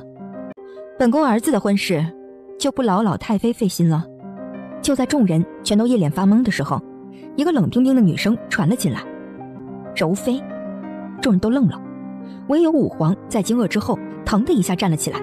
“凤儿！”叶千灵只觉得武皇的嘴唇都哆嗦了。“凤儿，真的是你吗？”柔妃根本不搭理武皇，只是缓步走到简巡夜和简少卿身边，冷漠地看了老太妃一眼。老太妃见过何等大风大浪，此时眼珠子竟然也要抠出来一般。那是柔妃不是？皇后连吞几口口水。好像是。德妃和文妃低头交头接耳。真的是柔妃啊，她都10多年未踏出凤仪殿了呀，今儿个怎么就出来了？也是，许是为了2皇子和7皇子吧。武皇激动的咳嗽声打断了众人的谈话。凤儿，10多年未见了。圣上，本宫此番出殿不为其他，是为了阿叶的婚事。本宫此番出殿不为其他，是为了阿叶的婚事。啊，你说。那本宫就说了。柔妃缓步走向叶千灵，将叶千灵一把拉出席，对着众人宣布道：本宫今日正式宣布，右丞相叶府嫡长女叶千灵乃是本宫亲自选中的7皇妃，未来的燕王府女主人。之所以未办定亲仪式，是因为叶家女儿恭顺孝悌，主动要求在叶家多孝顺祖母父亲2年。说到这里，柔妃轻蔑地看了穆家罗2眼。本宫的未来儿媳妇儿可不像某些所谓贵妇金女，不想着孝顺自己的长辈，整日接的只想着怎么早日嫁入深宫，实在可笑。老太妃很想替自己的侄孙女说2句话，可是思前虑后，她不敢。侄孙女固然重要，自己的身份更重要呀。当年的孝敬太妃，仗着自己太妃的身份，在柔妃圈地为牢，隐居凤仪殿不愿出门之后，说了几句柔妃不懂事的话，被武皇听到耳朵里。自此以后，武皇再也没有去孝敬太妃那里请过安，直到老死在自己的宫殿里，武皇也再未去看过他一眼。一切的一切，都是因为那一句柔妃这孩子真是个不懂事而已。好孩子，听你2哥和7哥说，今儿是你的生辰，柔娘娘没有什么好东西，便将早年画的一幅画送与你吧。殿中年少的人都还不觉得一幅画值什么，可是年长些的如太妃、皇后等人却都是大吃一惊。原来柔妃本名乌白凤，乃是西夏国公主，是西夏第1国手，画的一手好水墨丹青。待自闺中之时，便一画难求，不止风靡西夏国，在周边各国都是有市无价。后来嫁到大越国，做了武皇宠妃，便也不怎么提笔绘画了。从前流落民间的那些画，更是被各路藏家们越传越神，越传越贵。曾经有好一些画都卖出了100万白银的天价。多谢柔娘娘，竟然把这么珍贵的画作赏了月儿。经常听你2位哥哥提起你的，听着呀就很喜欢你。一幅画而已，珍不珍贵的倒是其次，也算是我一番心意吧。你那8哥啊，若是还在，他跟你差不多的年纪了。柔妃说着说着，想起早夭的8皇子，笑容慢慢隐去，满面都是阴霾。简子月连忙道：都怪月儿不好，勾起柔娘娘的伤心事。虽然月儿很喜欢柔娘娘，但是若柔娘娘一看到我就想起了8哥，那月儿以后就不见柔娘娘了。好孩子，这样懂事，柔娘娘怎么会不想见你呢？往后啊，没事就跟着你7哥去凤仪殿玩耍吧。千儿，你也过来。上一次见面仓促，我竟没准备什么见面礼给你，这一幅娟绣就给你吧。你呀，往后只要有空也可以到凤仪殿来玩。叶千灵一看，是和简子月那一幅画一模一样的，只不过简子月的是用笔墨画在宣纸上的，自己这一份是用彩线一针一线绣在丝绸上的。明眼人一看就知，柔妃还是更疼媳妇儿的。多谢柔妃娘娘，你们2个呀都是好的，我很欣慰。时候不早了，我也该走了。什么？凤儿，你又要走？武皇一听，急得都要跳脚。你难道不多陪陪朕？圣上以为我是来陪您的，那您可就想错主意了。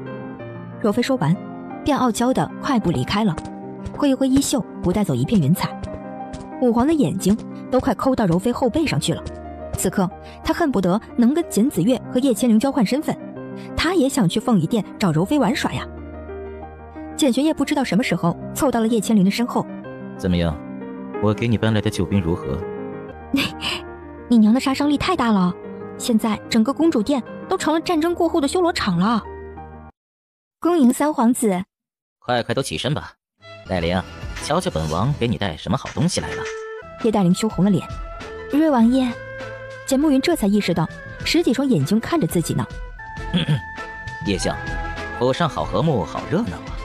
瑞王今日如何得空大驾光临，着实令蓬荜生辉呀！叶相，未免太过谦虚了。您府上这4位千金，无论走到哪里都熠熠生辉，哪里还需要旁人的衬托？叶修远近来总是听到这样的夸赞，不由越发得意。我这4个丫头倒还不孬。叶黛林听简慕云这般说，竟是把自己和其他3个姐妹一样看待的意思，不由着急，狠狠咳嗽2声，又朝简慕云递了个眼色。简慕云会意，连忙收起了欣赏4朵金花的意图，朝屋里看了一圈，笑道：叶相，怎么也不给本王介绍介绍家眷？之前几次相见总是匆匆一面，况且男女有别，都还来不及与各位打个招呼呢。叶修远连忙恭恭敬敬介绍道：这是微臣母亲，这是微臣长女千灵，这是微臣次女黛灵，3女婉灵和她母亲韩氏，4女琼灵与她母亲尤氏。简慕云皱了皱眉：叶相的长女千灵小姐，昨儿被柔妃娘娘亲自定为本王7弟的未来王妃，本王是认识的。也听闻坊间说她自幼丧母，寄居在乡下才回叶府。哈哈哈，小女千灵确实是幼年丧母，因着没人照顾，所以送到她舅舅舅母家里，以图照福。叶相为了子女，好生舍得呀！啊，为了孩子，当父亲的也不得不做些取舍。叶千灵继续腹诽：你那是为了官位，不得不做些取舍吧？简慕云话题一转，跳到了叶黛灵身上。咦，叶相的大夫人早年亡故，以至于长女吴某照料，这2小姐的母亲也不在了。叶黛灵这才反应过来，原来简慕云这是在打迂回战啊！果然，叶修远被简慕云这么一问给问住了，总不好跟简慕云说汤氏是因为戕害其他子女而被关了禁闭吧？叶黛灵趁机道：回瑞王爷的话，我娘回瑞王爷的话，我娘她得了疾病，爹爹与祖母心疼母亲操劳，便许她卧床休息呢，有劳瑞王爷电挂了。叶修远和老太太提到了嗓子眼的心，在听到叶黛林的话后，总算都放回去了。什么？叶夫人生病了？怎么不带本王去探望探望？简慕云渐入佳境，继续演道。叶黛玲盈盈作福：回王爷，我母亲患的是风寒，不便见人呢。大夫说了，少说也要3-5天才能好转。现在见人，怕是要把病气祸给人呢。3-5日才能好，要不要本王从宫里找2个好太医来给叶夫人诊断诊断？叶修远连忙道：啊，不必，王爷好意，微臣心领了。只是剑内也着实不是什么大毛病，静养几天，应该就能下地了。叶黛玲暗暗一笑，叶修远这话一出口，汤氏的出头之日便来了。那也罢，既然叶夫人现在还在静卧，不便见人，那本王就3-5日之后再来拜访，以慰夫人病情。等会儿本王着人送些清解郁结的好药来。2小姐，你可要好好伺候你母亲吃下。2小姐哪里知道母亲尚在，还能庇护于你，那是世界上最幸福的事。是以为人做事一定要孝道为首。如本王这般没福气的母亲早亡，纵使有皇家背景，自小也是少了一份最真挚的关怀呢。本王这般感受，想必贵府大小姐是最有感触的。叶大小姐，你说是不是？叶千灵微微一笑：好啊，总算是把矛头指到本小姐身上来了呀。叶千灵笑了笑：瑞王爷此言极是呢。不过啊，瑞王爷虽然母妃早亡，跟在庄德老太妃跟前，有老太妃庇佑，也有武皇在上教导，还有皇后娘娘这一位嫡母照料，怎么也算不得吃了没娘的苦头呢。这句话堵得简慕云无言以对，若是反驳叶千灵，岂不是在说太妃、武皇、皇后对她照顾不周？叶修远和老太太也是面露惭愧，叶千灵也在讽刺叶父没有管她呢。叶黛玲却冷冷笑道：大姐姐说的没错，这亲娘没了的呀，只要继母良善敦厚的，孩子也吃不了亏。譬如3皇子，也有皇后娘娘慈恩沐浴，大姐姐也有我娘一直暗地里打点着。你们啊，都是既不幸也幸运的人呢。譬如3皇子，也有皇后娘娘慈恩沐浴，大姐姐也有我娘一直暗地里打点着。你们啊，都是既不幸也幸运的人呢。叶千灵简直想呕吐。我呸！您说话前能先摸摸良心吗？对，确实有你娘一直暗地里打点着呢。只不过她的打点不是为了本小姐好，是一定要本小姐更惨才对。二妹说的没错，夫人待我这样好，我恨不能自幼便时时刻刻承欢在她膝下，替她逗乐尽孝呢。只可惜夫人已经有了二妹和大弟，照料不过来我这个妓女，只好把我送到她的远房表弟家中照料了。夫人真是良苦用心啊。简慕云呆了呆，这叶千灵说的怎么跟叶黛玲说的不太一样啊？叶黛玲说的明明是她娘汤氏待叶千灵极好，可是叶千灵嫉妒她受宠，心中不忿，便陷害了汤氏啊。叶黛玲看简慕云神色疑惑，连忙岔开话题。真是的，瑞王爷好不容易才到叶府来做客一趟，我们为什么要一直提这么悲伤的话题呢？爹爹，倒不如和瑞王爷聊一聊朝堂之事呢。叶修远这才反应过来，我们为什么要一直提这么悲伤的话题呢？爹爹，倒不如和瑞王爷聊一聊朝堂之事呢。叶修远这才反应过来，对，是，三皇子文韬武略，时常为武皇分忧，也是国之栋梁。若是能对微臣稍加提点，微臣一定受益匪浅。简慕云笑了笑，呵呵，这里都是女眷，还是不讨论朝堂大事了，以后有机会再与叶相辩驳一番。叶修远拍了拍脑袋，是微臣糊涂了。叶修远与简慕云相谈甚欢，叶黛玲站在一旁逗趣打混，一副其乐融融的样子，这一看竟是老丈人与女儿女婿聊天的架势。三房四房都暗自忖度，看来汤氏那禁闭是关到头了，叶府的钟馗终究还是要落回到他手里的呀。叶千灵却一直悄悄地往外头望去，简玄烨昨日明明是说了今日也会过来的，为何到现在都还没有出现？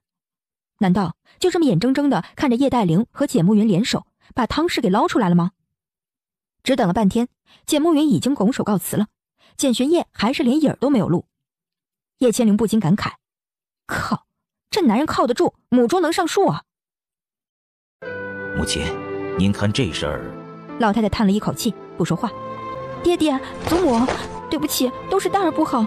瑞王爷几次三番地问起母亲的情况，黛儿实在是推不过去，又不好将家丑外扬，只好谎称母亲生病了，还求爹爹和祖母不要怪黛玲。叶修远心疼地拉起了叶黛玲，叶黛玲却不肯起来。这怎么能怪你呢？只怪你母亲不争气，做下那些事。母亲是有错，她也知道自己罪无可恕，日日在浮云阁暗无天日的房间里以泪洗面，想弥补，想忏悔，还请爹爹给她一个机会啊。叶修远看向老太太，母亲，不必问我啊，你自己心里不是已经有数了吗？只是你怎么向千丫头和琼丫头交代？夫人既想弄死我，又想弄死大姐姐，我看她呀，是恨不得整个叶府只有二姐姐一个闺女才好。三姐姐若不是人老实话不多，没有半点招惹她的地方，只怕她是想一锅砒霜直接掀翻我们三个才好。这等蛇蝎妇人既然已经关起来了，还能放出来吗？放出来了，只怕她的性子会更毒，她的手段更辣，唯有治死我们才能解恨。放出来了，只怕她的性子会更毒，她的手段更辣，唯有治死我们才能解恨。大胆！大人说话，轮得到你插嘴吗？爹爹不用骂我，爹爹明着说就是了。不就是二姐姐勾搭上了三皇子，若要谈婚论嫁，少不了夫人抛头露面的去张罗。若非如此，会跌了二姐姐的面子。只是我想提醒提醒爹爹，二姐姐将来在夫家的面子固然重要，难道我和大姐姐的性命就不重要了吗？啪，耳光响亮，叶琼灵捂着脸睁大了眼睛，不敢相信地看着叶修远，这个从小到大都疼爱他的爹爹竟然会伸手打他。叶修远气得发抖，逆女，我还没说什么呢，你倒是一大片了。我是你老子，还是你是我老子？倒要你来教训我了。尤氏本也准备替叶琼灵说几句，见叶修远动怒，不敢火上浇油，只好抱着叶琼灵哭成一团。叶千灵冷笑一声，哼，爹爹若想放夫人出来，何必跟我们商量什么？本来夫人也就不是我们关进去的，既然商量，又何苦不选说话？四妹不过是说了几句心里话，您就这样打她？四妹不过是说了几句心里话，您就这样打她？千灵倒是想问问父亲，四妹说错了哪一句话，值得赏她一个耳光？都怪我，都怪我！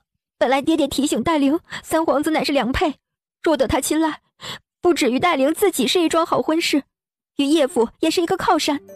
黛玲才去兜揽了三皇子的，没想到惹来家中这么大的麻烦。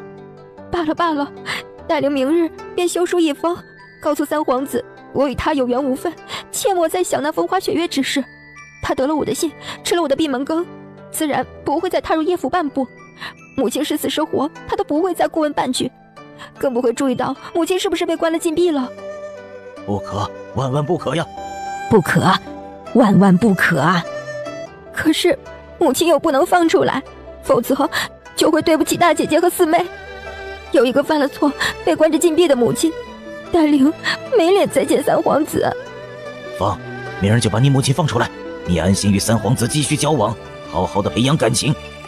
放，明儿就把你母亲放出来，你安心与三皇子继续交往，好好的培养感情。有这样一个是非不分、只顾官运的爹，这皮囊里住着的，若还是原主，只怕回来的第一天就已经被不明不白的弄死了吧。叶修远被叶千灵冷漠的眼神看得心里直发毛，提了提嗓子，呵斥道：好啊好啊，他们说的没错，你如此得理不饶人，就是见不得你二妹妹好。叶千灵冷声问道：他们是谁？谁是他们？和当年说刚出生的我克整个叶府的人同一批人吗？够了，一屋子都是姓叶的，一家子人为何总是要斗来斗去？就由我来做主，汤氏放出来，但是不给他实权了，钟馗还是由戴玲管着。明儿让他给你们两个丫头好好的道个歉，这事儿啊就算接过去了，如何啊？奶奶都发话了，我和四妹妹还有反对的机会吗？老太太被叶千灵问得有一些羞愧。千丫头啊，听奶奶一句劝，做人呐，一辈子那么长，有些事情啊，睁只眼闭只眼就过去了。做人呐，一辈子那么长，有些事情啊，睁只眼闭只眼就过去了。若总是太计较，对自己也不好。更何况啊，你二妹若是也能做个王妃，往后你们姐妹二人互相还有个照应。只要你们和睦，放眼朝野，不会有人敢欺负你们。哼，奶奶何必总是觉得有人要欺负我们？千灵回来也有些时日了，上到公主殿下和相国府大小姐，下到一些商人之女都已经见过了，倒是觉得叶府外头还真是不见得就有谁家的闺女就要欺负我们，谁也不认识谁，又没有什么利益关系，谁没事就偏偏要去以欺负人为乐呢？唉，老太太无奈地叹了口气。千丫头啊，做人没有那么十全十美的。十全十美自然是没有，就是奶奶这一辈子也不敢说就是十全十美了。千灵不过是想尽自己所能，替死去的母亲争一点点脸面，拿回一点点本该属于我们的东西罢了。就是奶奶这一辈子也不敢说就是十全十美了，千灵不过是想尽自己所能，替死去的母亲争一点点脸面，拿回一点点本该属于我们的东西罢了。大姐姐何苦总是说这个话呢？大夫人乃是这个家的大功臣，我们所有人都铭记在心的呀。她死了这么多年，如今因着大姐姐回来，爹爹让我母亲连大夫人的名头都让回去了，不就是惦念着她的情谊吗？奶儿说的没错，柳青对整个叶府的情谊，叶府的人都记着呢。千灵，你何必念念不忘，时时提起？叶千灵呵呵冷笑，哼，哦，是吗？爹爹既然对我母亲如此惦记，可还记得后日便是母亲生祭呢？叶修远顿了顿，啊，后日乃是花期，可不是柳青的生辰吗？老太太经这么一提醒，也记起来了。啊，我也记起来了，柳青的生辰是每年的花期之日。韩氏突然开口道：文佩有一部情至景，我也记起来了，柳青的生辰是每年的花期之日。韩氏突然开口道：文佩有一部情至景，后日既是大夫人的生祭，咱们不如替她办一场，既可安慰大夫人在天之灵，又可成全了大小姐一片孝心。文佩这个建议倒是很好，修远啊，你看呐？这是正经事，这么多年，柳青生是叶家的人，死是叶家的鬼，给他办个生祭也是应该的。钱丫头，我和你爹都觉得你三娘这个建议极好，你看呐？叶千灵心中冷笑，你们今日如此好说话，还不是因为明儿要放汤氏出来，怕本姑娘闹事吗？罢了，汤氏反正是肯定要放的，为苏柳青讨要一个死后的荣光，也算赚的。叶千灵见好就收，父亲和奶奶如此惦念母亲，千灵还有什么好说的？这才是个好姑娘，那就随奶奶和父亲安排，千灵和四妹先告退了。大姐姐，干嘛便宜大方？咱们俩刚才就拼了命的不同意汤氏出来，亮爹爹也要掂量掂量。他要是真敢把汤氏放出来，三皇子再到叶府来，我就把他干的一切都兜了底儿的倒出来，到时候让他放出来比关在里头还丢人。你这个丫头啊，就是万事由着性子来，果真那样对你又有什么好处啊？快让娘看看这脸蛋儿怎么样了呀？尤氏心疼地检查着叶琼玲的脸庞，相爷也真是心狠手辣，女儿家的最要紧的就是容貌，这么一巴掌打在脸上，若是留下痕迹，我也跟他拼了。叶千灵叹气，四妹，四娘说的没错，果真那样做也是伤敌一千自损800，咱们不干那样的傻事儿。再说了，就算没有三皇子，凭叶带灵的容貌和心机，他也还能攀上别的好男人。汤氏迟早也是要被放出来的，那咱们前面吃的就是哑巴亏了，说不得了。若是汤氏这次出来能够老老实实不再作妖了，咱们就井水不犯河水，好生过日子。若是他再搞事情，下一次可就不会让他这样痛快了。叶千灵攥紧了拳头，又安慰了叶琼玲一番，两人作别，叶千灵才回到自己的木棉院。汤氏再次得势，再加上简玄烨爽约，叶千灵有些沮丧，话都没有说几句，便独自回到了房中。如何解千愁，被子蒙上头啊！叶千灵吓得一屁股坐起来。嘘嘘，别叫别叫，是我。叶千灵吓得一屁股坐起来。嘘嘘，别叫别叫，是我。简玄烨，你怎么在这里啊？叶千灵瞪大眼睛，想起白日被他放了鸽子，心中不快，都懒得理会他。你还知道要来啊？娘子，听我解释。不听。仔细一看，却见简玄烨臂上有伤口，还往外渗着血。你怎么受伤了？简玄烨咧嘴一笑，不严重不严重，娘子不要心疼了。谁心疼你了？你不心疼这么紧张干嘛？简玄烨眨巴眨巴眼睛，谁紧张了？我才没紧张。叶千灵兀自嘴硬，砰砰敲门声。哎呀，有人来了！大小姐，福儿的声音传来，你给我躲起来！我来见我娘子，还要偷偷摸摸的不成？叶夫人多口杂，传出去不知道传成什么样子呢。简学皱眉，好吧，福儿那丫头，该死！说话间，人已经消失了。大小姐，您睡了吗？没有呢，有事吗？进来说。叶千灵慌乱的理了理自己的鬓角，倒真像是一个偷情的小媳妇儿，怕被人发现一样。福儿走了进来，根本就没有注意到叶千灵的不对劲儿，一脸兴奋地说道：“外头来了个波斯国的商人，说是带来了好些奇珍异宝，要向咱们府里兜售呢。”哦，波斯国的商人？外头来了个波斯国的商人，说是带来了好些奇珍异宝。哦，波斯国的商人，是谁在招待呀？还在吗？咱们也看看去。是二小姐在招待着，二小姐问那商人有什么好东西，叫拿出来看看。可是那商人却是摇头，说10几年前来府里，女主人并不是这位年轻的小姐，说只有见到原来的女主人才肯拿出自己的宝贝来。叶千灵皱眉，10几年前，女主人的旧相识，莫不是我母亲的老朋友？奴婢也是这么怀疑的呢，是以来回小姐您呢。福儿一着急，不禁手舞足蹈。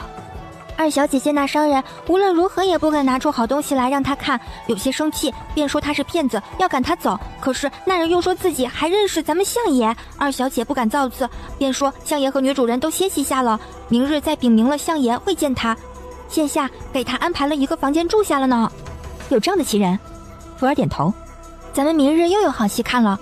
若那人真是大夫人的朋友，见到了大小姐您这个故人之女，肯定会非常热情的。就算不是大夫人的朋友，咱们就当是开开眼界了，看看他到底有什么好东西，也是好的呀。那明日再去看热闹吧，我现下累极了，要睡觉了。你安排丫鬟嬷嬷们也都早些睡下吧。第二日一早，叶千灵在一阵久违的胸闷气短中醒过来，睁眼一看，哎呀，死了！叶千灵一个飞脚，把简玄烨踹得七荤八素，直接掉到地上。简玄烨睡眼惺忪地揉着眼睛，谋杀亲夫啊！叶千灵条件反射地低头检查自己的衣服，你怎么又跑床上来了？该死啊！昨夜看这小丫头，直接看睡着了。我有梦游症。梦你个头！当傻子几个月，跟我睡了几个月，也没见你梦游过呀。当回了皇子，当梦游啦？简学业勾着2个大拇指，扮可爱。我半夜冷。冷个锤子，这都快入夏了，你还冷啊？人家就是想离你近一点嘛，我又没干什么。我发誓，我连碰都没有碰你一下。那趴在我身上的是鬼不成？砰砰砰！小姐，起床啦！福儿的声音又一次传进来。昨夜福儿来敲门的时候，简学业恨不得出去把他踹飞，可是现在简学业恨不得亲自去开门把他迎进来。救星啊，快到梁上去！本王还真成梁上君子了。简学业欲哭无泪。砰砰砰！小姐，起床啦！福儿的声音又一次传进来。救星啊，快到梁上去！本王还真成梁上君子了。简学业欲哭无泪。福儿一定是来喊你去上房看那波斯商人的，你去吧，等会儿我也来。那波斯商人听着就有趣，不管他是不是真的认识你娘，就冲着他手里握着一堆好东西，本王都要会会他，把他的好东西全都弄来给你。说完，又是一个飞身上了横梁。叶千灵擦汗，谁稀罕什么好东西了？福儿端了一盆热腾腾的洗脸水进来，果然道：大小姐快着些，听说夫人已经正式解除了禁闭，和3房4房一起去福寿院给老太太请安了。二小姐也已经派人去请波斯商人了，咱们可不能落后了。好了好了，走吧。慢着，把赵嬷嬷也喊上。福儿愣了愣，喊赵嬷嬷做什么？大小姐平时从来也不带赵嬷嬷出门的呀。若是波斯商人是我母亲旧时，没准赵嬷嬷也认识呢。2个丫鬟恍然大悟，是啊，还是小姐细心，我们还没有想到这茬。赵嬷嬷是大夫人的陪房，若真的是旧时，肯定认识的。嘿，你是真正的波斯国人，还是我们大越国旅居在外的游人啊？你看我的样子像是大越国人吗？怪人说的虽然是汉话，却腔调奇怪。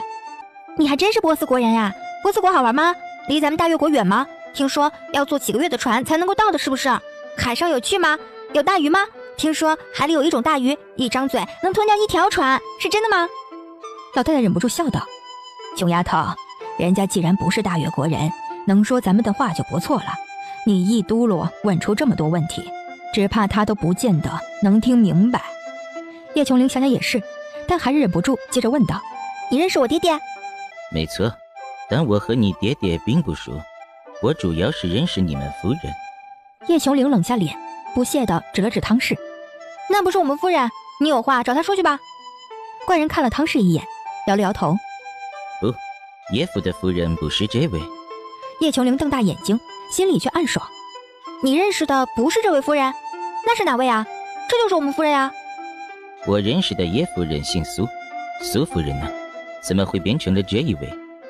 除了叶千灵，众人都是一惊，怪人竟然认识苏柳青。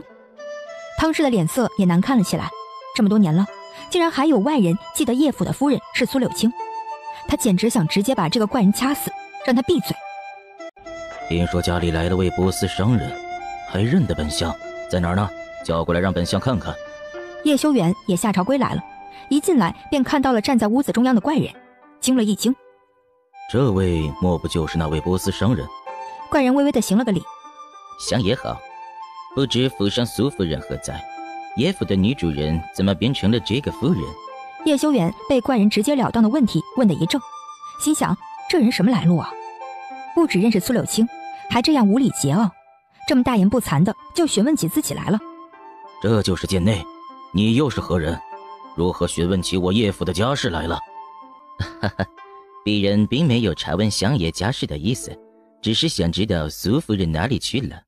叶代灵在一旁暗暗道：好生奇怪啊，你不是来兜售货物的吗？好好的一直询问一个女眷去了哪里做什么？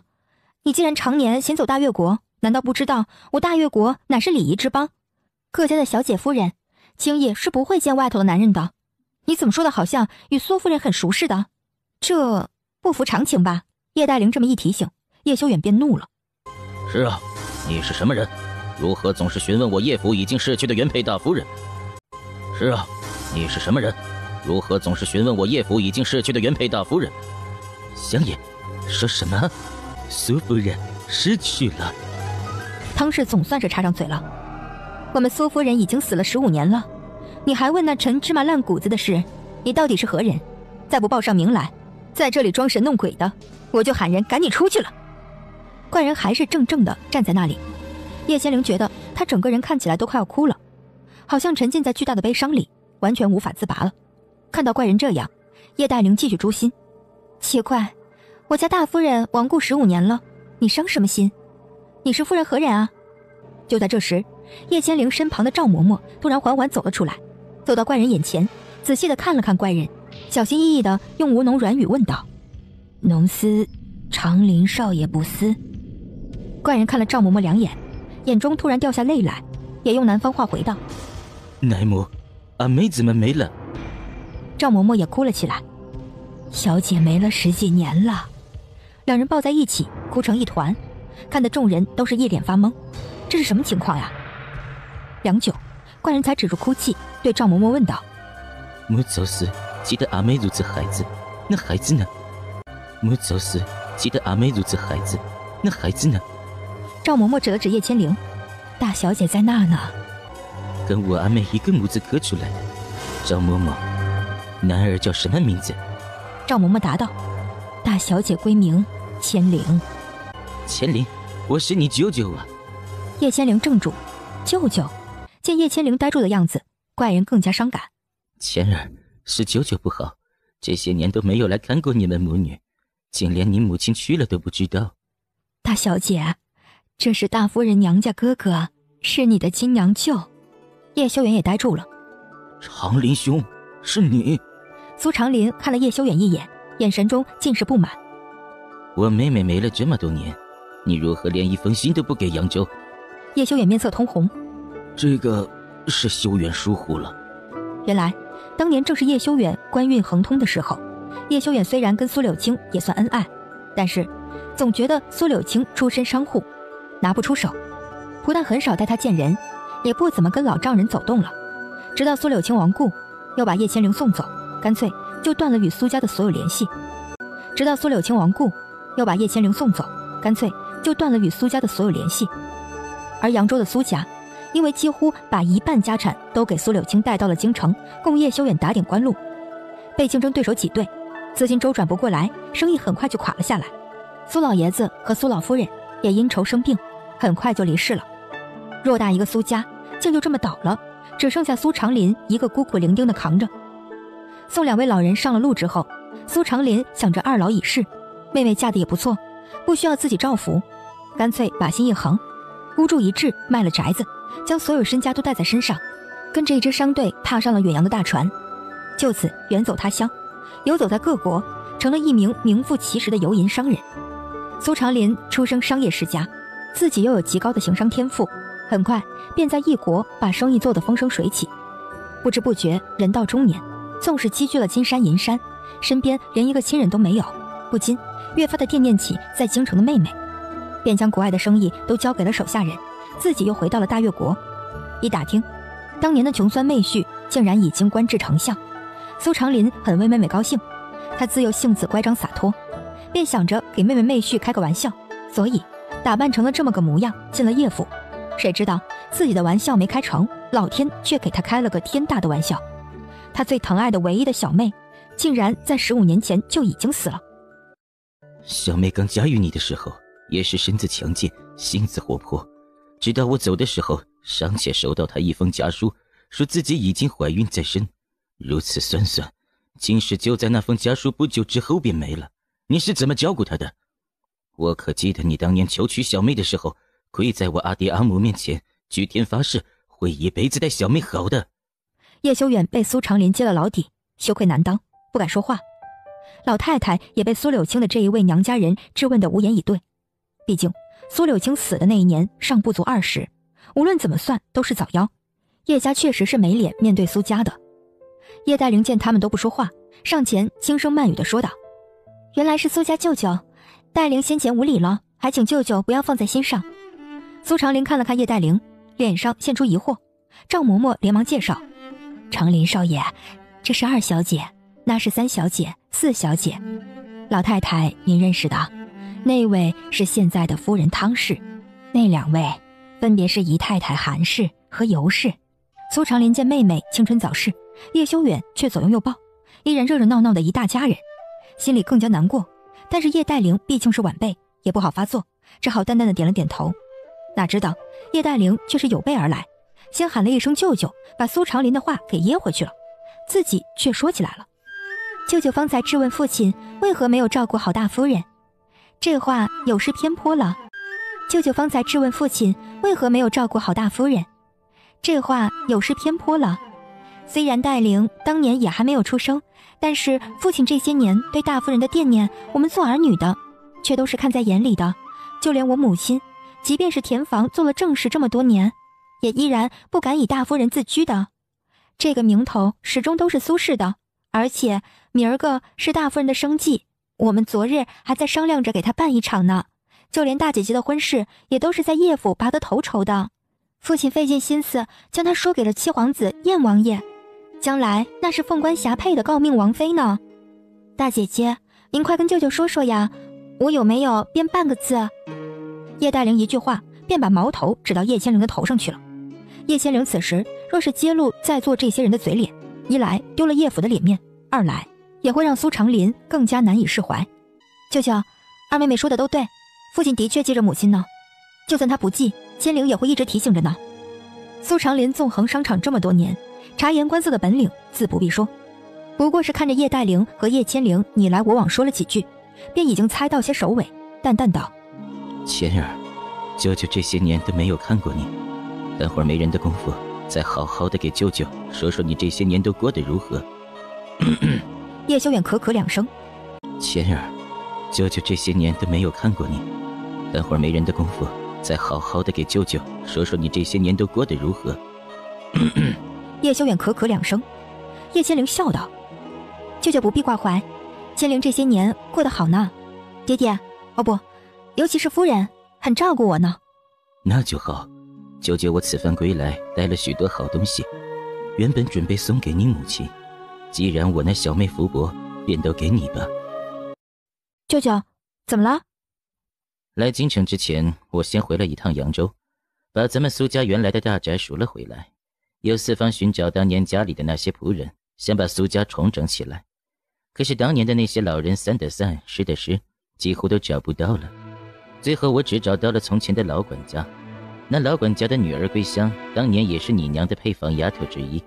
我本想找她打听一打听你们的情况，没想到她说桂香也是10几年都没有任何消息回去了，唯独在15年前托人带了一片破陶罐回去，叫人一点也看不懂是什么意思。唯独在15年前托人带了一片破陶罐回去，叫人一点也看不懂是什么意思。破陶罐的碎片？叶千灵和苏长林面面相觑，在对方的眼底都读出了疑惑。15年前，苏柳青的丫鬟往扬州寄回去一片碎陶片，这也太蹊跷了吧。叶千灵偷偷地看向叶修远，只见叶修远的脸上的表情和他是一样的，也是莫名其妙。再看向汤氏，却见他两手直搓，神情闪躲，一副紧张模样。难道这碎片和汤氏有关？叶千灵试探着问道：太太，我母亲当年的陪房现在只剩赵嬷嬷在府里了吗？其他人呢？还有那个桂香呢？汤氏连忙道：15年前大夫人病重的时候便留下遗嘱，陪房来的那些丫鬟全部都由他们自己选择去留。是以后来大夫人一病天之后，丫鬟们便都拿了一笔银钱，嫁人的嫁人，回家的回家，我也不好强留呢。至于桂香嘛，拿了银子以后便离开叶府了。这么多年过去了，我哪里知道她现在是死是活呀？又在何处呢？叶千灵见汤氏眼神虽有闪躲，回答的倒还算流畅，便也不好再问什么。至于桂香嘛，拿了银子以后便离开叶府了。这么多年过去了，我哪里知道她现在是死是活呀？又在何处呢？人既然都散了这么多年，找回来也没什么意思了，不找也罢。汤氏得了这一句，连忙陪笑道：舅太爷这话说的是，舅太爷云游四海，生意都做到了波斯国，这些年啊，想必也攒下了不知多少财富，什么样的美貌丫鬟买不到啊？苏长林冷笑了笑：呵呵，我们苏家当年家破人亡，失散了家人丫鬟也就罢了，叶府这些年蒸蒸日上，妹婿的官越做越大，怎么连我小妹留下的几个丫鬟都养不住？叶修远羞得满面通红。长林兄真的是误会了，贱内说的都是事实，当年那些丫鬟们都是自己要走的，都闹着要回娘家。我们苏家的丫鬟全都是签了卖身契的，能签卖身契出来的还有什么家可回？离了叶府，还不就是另换一家继续做工？这普天之下，能比叶府日子好过的，只怕也没几家吧。离了叶府，还不就是另换一家继续做工？这普天之下，能比叶府日子好过的，只怕也没几家吧。难道他们还能往皇宫里去不成？老太太见苏长林不依不饶的想为妹妹讨公道，自己再不出马，只怕她就要当场发作了，只好硬着头皮道：长林贤侄，此言差矣。柳青的丫鬟们都是从苏家带来的，我们叶府没有照料好柳青，让她年纪轻轻的便没了。那些丫鬟们在叶府的主子没了，自然便似没了头的小鸟一样，在叶府也待不下去了，事宜都散了。这事儿啊，怪老太婆我。为着这事儿啊，老太婆我这么多年都自觉无颜再见苏家，以至于竟连亲家出了如此变故都不知道。老太婆我该死啊！姜毕竟还是老的辣。老太太这样唱苦肉计，先把自己贬得一文不值。苏长林倒也不好再说什么了，只叹了一口气，不再说话。臭傻子，你怎么又放我鸽子啊？简玄也笑道：我娘子这是一刻都离不得我吗？叶千灵脸色一红：放屁！你不要给我转移话题啊！我之前说要跟你一起去见那波斯商人，为的是什么？为的是什么？为的是大手笔一把，将他手里所有的好东西都买下来给你啊！哪知道人家竟然是你的亲舅舅，那些好东西本来就是专门带来送给你的，我完全没有必要出现啊！本王很高冷的好不好？以后没有什么重要的事，不要随便召唤本王好不好？搞得本王很闲一样。当然了，天黑之后随叫随到，叫本王干什么都成。简玄笑得像一头大尾巴狼。叶千灵满头黑线：好吧好吧，既然你又高冷又日理万机，还在我这里窝着干嘛？快走快走！我还真的该走了。4个那曲王府，哪怕是龙潭虎穴，我也免不得要去走一趟。你要去曲王府？我本来不放心你，才一直没走。现在你的正牌舅舅坐镇在叶府，想来叶府没人敢再对你造次。叶千灵愣了愣，他一直以为简玄夜赖在木棉院不走，是为了避四皇子的风头，没想到他根本就没把四皇子放在眼里。他担心的是自己，这种被人每时每刻惦记着的感觉真好。罢了，不提小妹了，惹得大家都伤心。但是桂香那丫头好端端的往回寄一块翠桃片，实在是令人费解。我是一定要找到她的，问问她到底是什么意思。这桃片莫非是和小妹的早夭有关？赵嬷嬷睁大了惊恐的眼睛：不可能吧，舅爷不要多想啊。小妹到京城之后，苏家家破人亡，除了几个丫头和赵嬷嬷，便没有一个人照料过小妹，以至于她那样年纪轻轻便没了。别的事我都能睁只眼闭只眼，小妹的死半分都含糊不得。我不只要搞清楚她是怎么死的，哪怕她在死前受过半点委屈，我都要让整个叶府不得安生。赵嬷嬷身体微微抖了抖：叶府待小姐还是很好的，小姐病的时候，相爷还不是相爷，只是一个五品的小官，却在朝中到处托关系，找了最好的太医来给小姐瞧看的。就连太太那会儿跟小姐也是情同姐妹，自己还怀着大肚子呢，却日日到病榻前伺候小姐。唉，也是小姐没福气啊。苏长林撇起了嘴角：那汤氏既然如此爱护我小妹，为何在我小妹尸骨未寒之际，便把钱儿送到了乡下？叶千灵微微一怔，苏长林竟已经知道了这一切。赵嬷嬷也呆了呆，长叹一口气道：唉，妇道人家嫁了汉子，说白了一辈子都指着汉子了，哪个又真的愿意与人分享男人？大夫人走了，夫人做这些事，老奴其实也能理解。苏长林脸露不快：旁人家若是这样是可以理解，可是在叶府，这事就不能被理解，也不能被原谅。我苏家当年在江南雄镇一方，不说是首富，也跟首富差不了几两银子。阿爹阿娘心疼亲儿，让他带了一半家产到京城做嫁妆，全部折算下来，少说也有上千万两银子。不是我苏长林吹牛，只怕叶府到如今用的还是我苏家的银子。一个右丞相能有多少俸禄，能让他叶修远的大夫人小老婆都过上这样金堆玉砌的生活吗？叶千灵啧舌，上千万两银子的嫁妆，虽然他早就知道苏柳青带着的嫁妆很可观，但是不知道有这么可观啊。我本以为我苏家出来的人永远都是向着苏家的，看来这些年走过的山山水水还是没教够我道理。这人呢，跟树一样，窝挪到哪儿根就往哪儿扎。赵嬷嬷老脸通红，恨不得找个地缝钻进去。叶千灵看出来苏长林对赵嬷嬷的反感，便对福儿使了个眼色。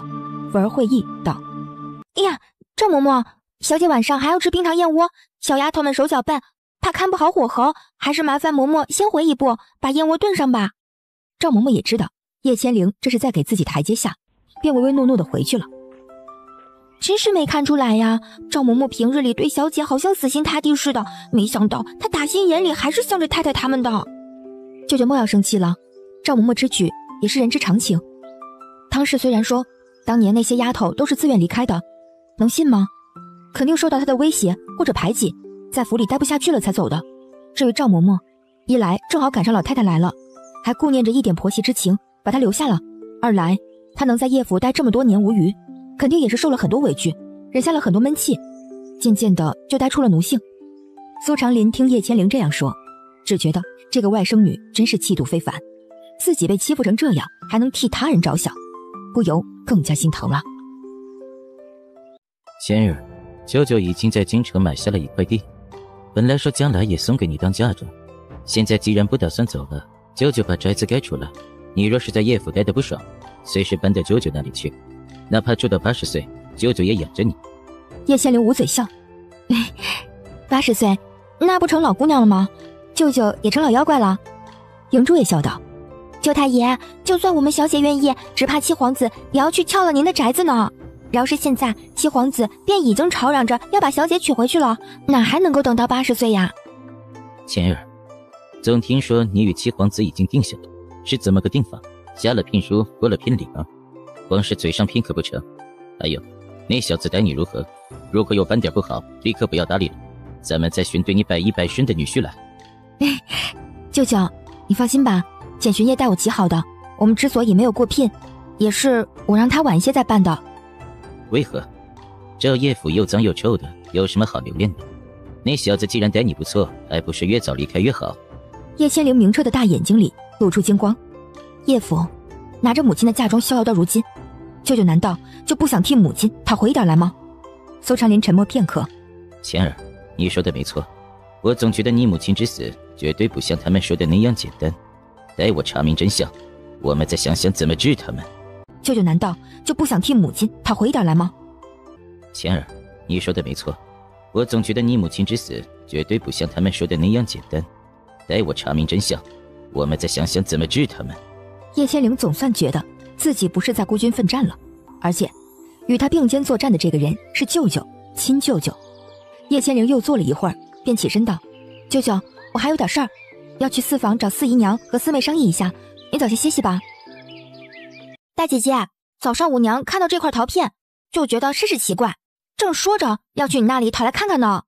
也好，尤姨娘虽是女流，在杏林中的造诣也不浅了，叫她看看，没准儿也能瞧出端倪。若是没有看错，这陶片应该是从药罐子上摔下来的，只是年代久远，我闻不出什么来。若是送到我父亲那里，或许他能看出端倪。叶千灵道：那就请尤姨娘帮忙，请尤两院判替我看看。尤氏放下碎片，认真地看着叶千灵：千丫头，你是怀疑大夫人的死有问题？我只听说过女人在生产时大出血丧命的，还没有听说过是孩子好好的生下来了，却因调养不周而死去的。即便有，那也是在极穷苦的人家才会发生的事儿。更何况众人都说汤氏和我母亲姐妹情深，我母亲怀胎10月乃至产后都是汤氏一手照料的。既然他们这样亲密，汤氏怎么这般狠心，好姐妹一死就把她的孩子丢到乡下不闻不问？这太说不过去了。再加上你母亲贴身丫头寄回扬州的这一枚陶片，你怀疑？对，我怀疑是汤氏毒死了我的母亲。你怀疑？对，我怀疑是汤氏毒死了我的母亲。叶千灵决定不避讳尤氏母女这件事，毕竟他俩和汤氏也有深仇，跟他们直说了，他们只会想尽全力帮助自己，因为大家的目标都是一样，扳倒汤氏。尤氏身子微微发抖，若大夫人真是汤氏害死的，那她简直该千刀万剐。只不过这事儿已经过去了15年，当年那些有关的人全都被汤氏给打发走了，想查清楚真的没有那么容易，没有人证物证，哪怕查明就是他干的，他也可以全盘否认掉。尤姨娘莫要担心，他汤氏在叶府只手遮天的日子过去了，我舅舅回来了，他不会眼睁睁地看着自己的妹妹被害死而什么都不做的。好，我这就叫丫鬟把碎片送去尤府，让我爹看。你先回去吧，一有消息我就通知你。多谢尤姨娘。有什么谢不谢的？这叶府啊，风起云涌，咱们这样势单力薄的，若是不团结在一起，只有被踩死的份儿。福儿，你到叶府多少年了？福儿愣了愣，掐着指头算算，8年了。一直跟着老太太？一直跟着老太太。其实一开始是太太想要我的，但是老太太说看着我和眼缘，就跟太太把我抢过来了。这些年老太太待你不薄吧？福儿又愣了愣，突然反应过来，扑通一声跪在地上。小姐，你有什么话可以直接跟奴婢说。瀛珠不知道发生了什么事儿，吓得连忙也跟着跪下去。叶千灵笑着把两人都扶起来，又没什么事儿，干嘛都一溜排的跪着，叫人知道了还以为我在教训丫头呢。福儿眼眶中盈出泪水。大小姐，福儿是真心实意的想跟着您的。我知道。哎，走了一段，腿脚累了，口也渴了，那边正好有个亭子，我进去坐坐。瀛珠，你回去给我讨一壶茶来。瀛珠也是一个机灵的，看叶千灵这架势，便明白叶千灵有话要跟福儿单独说，连忙退下了。你刚刚跟我的时候，我就跟你说过，私下里咱们尽可以姐妹相称，别动不动就奴婢长奴婢短的，更不要下跪。你不过是家里穷了些，出来替人做活讨口生活，跟我们这些所谓的小姐太太同样为人，没有什么高低贵贱之分的。奴婢该死，小姐待我这么好。叶千灵挑眉，你是我的人，我待你好也是应该的呀，你难道觉得受之有愧？福儿羞得满脸通红。小姐，福儿错了，福儿真的只有一开始的时候才把小姐的行踪告诉了老太太，后来就再也没有了。叶千灵展颜，这丫头总算是跟自己说了实话。原来从叶千灵踏入叶府之际，老太太便从未放心过这个从未在叶府生活过的嫡长孙女。她对苏柳青确实愧疚，对叶千灵也确实牵挂，但是对叶府也确实最是发自内心的维护。也正因为如此，老太太才会对叶千灵的心思了如指掌。她老人家一直在寻求一个平衡，她不会让汤氏加害到叶千灵，但是也绝不会让叶千灵扳倒汤氏的。这样一所大宅子，如果不能保证各方势力均衡，迟早会出事的。这是老太太的处世之道。之前叶千灵也从未认真想过要弄倒汤氏，但是现在不同了，苏长林回来了，他带着满腔热血想与妹妹团聚，等到的却只是一块碎陶片，这是多么残忍的一件事儿。他那么疼爱叶千灵，叶千灵就算是为了他，也要为苏柳青讨回个公道。要讨回公道，第一个要扫平的不是汤氏，而是在背后操控着叶府平衡的老太太。福儿是老太太安插在木棉院的眼睛，必须剪掉福儿，才有可能摆平老太太这个障碍。大小姐，我虽然是老太太一手抚养栽培大的，从前身不由己，确实为老太太做了很多事，但是自打跟了您，福儿才见识到什么叫真正的主子待下人好。福儿也不傻，知道老太太的心待您并不公道，是也自从太太被关禁闭之后，就再也没有跟老太太说过什么了。每次她老人家唤我去，我都只是捡着一些不相干的小事说道，天地良心，福儿敢有半句假话，天打雷劈。你说的话我都信了，从前的事我不打算计较，我只想知道你往后是我的人还是老太太的人。福儿愿意一生一世伺候大小姐，只要大小姐不嫌弃。好，很好。叶千灵拉住福儿的手，我也还是从前那一番话，我把你当姐姐看的，只要你待我也是真心，我不会亏待你。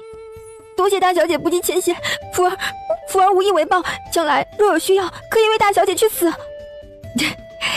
倒是不需要你为我去死，只是眼下有点小事儿，需要你配合我去办。什么事儿？小姐但吩咐无妨。叶千灵将手附在福儿耳边，叽叽咕咕说了一通，福儿只顾点头。瀛珠赶到的时候，叶千灵与福儿主仆2人已经谈完，双双往回走来。莹珠提着茶壶，撇撇嘴道：“小姐，还喝茶吗？等你半天，口干舌燥，这不都等不及了吗？”说着，将茶壶对着嘴便灌起来。福儿感动不已，叶千灵这是在顾全她的面子呢，不由在心底又把忠心待主的决心念了念。第2天便是苏柳青的生祭，叶黛玲很聪明，知道今天省不得，操办得十分隆重，请了49个青龙寺的得道高僧和49个仙姑庵的妙法尼姑，来为苏柳青念往生咒和地藏经，超度苏柳青的亡灵。和府上下，上到老太太，下至丫鬟仆妇，也全都在场导诵，连叶修远也告了假没去上朝。6个孝子孝女跪成一排，披麻戴孝，认苏柳青为真正的嫡母。水陆道场结束之后，是一场小型施斋，由叶凝志和叶安静2个儿子在叶府门口给过往穷人施粥。叶安静倒是做得很恭敬虔诚，可叶凝志却是百般不耐烦，一双眼睛不住地往内场的小尼姑身上瞟。长林兄，这场生计你可还满意？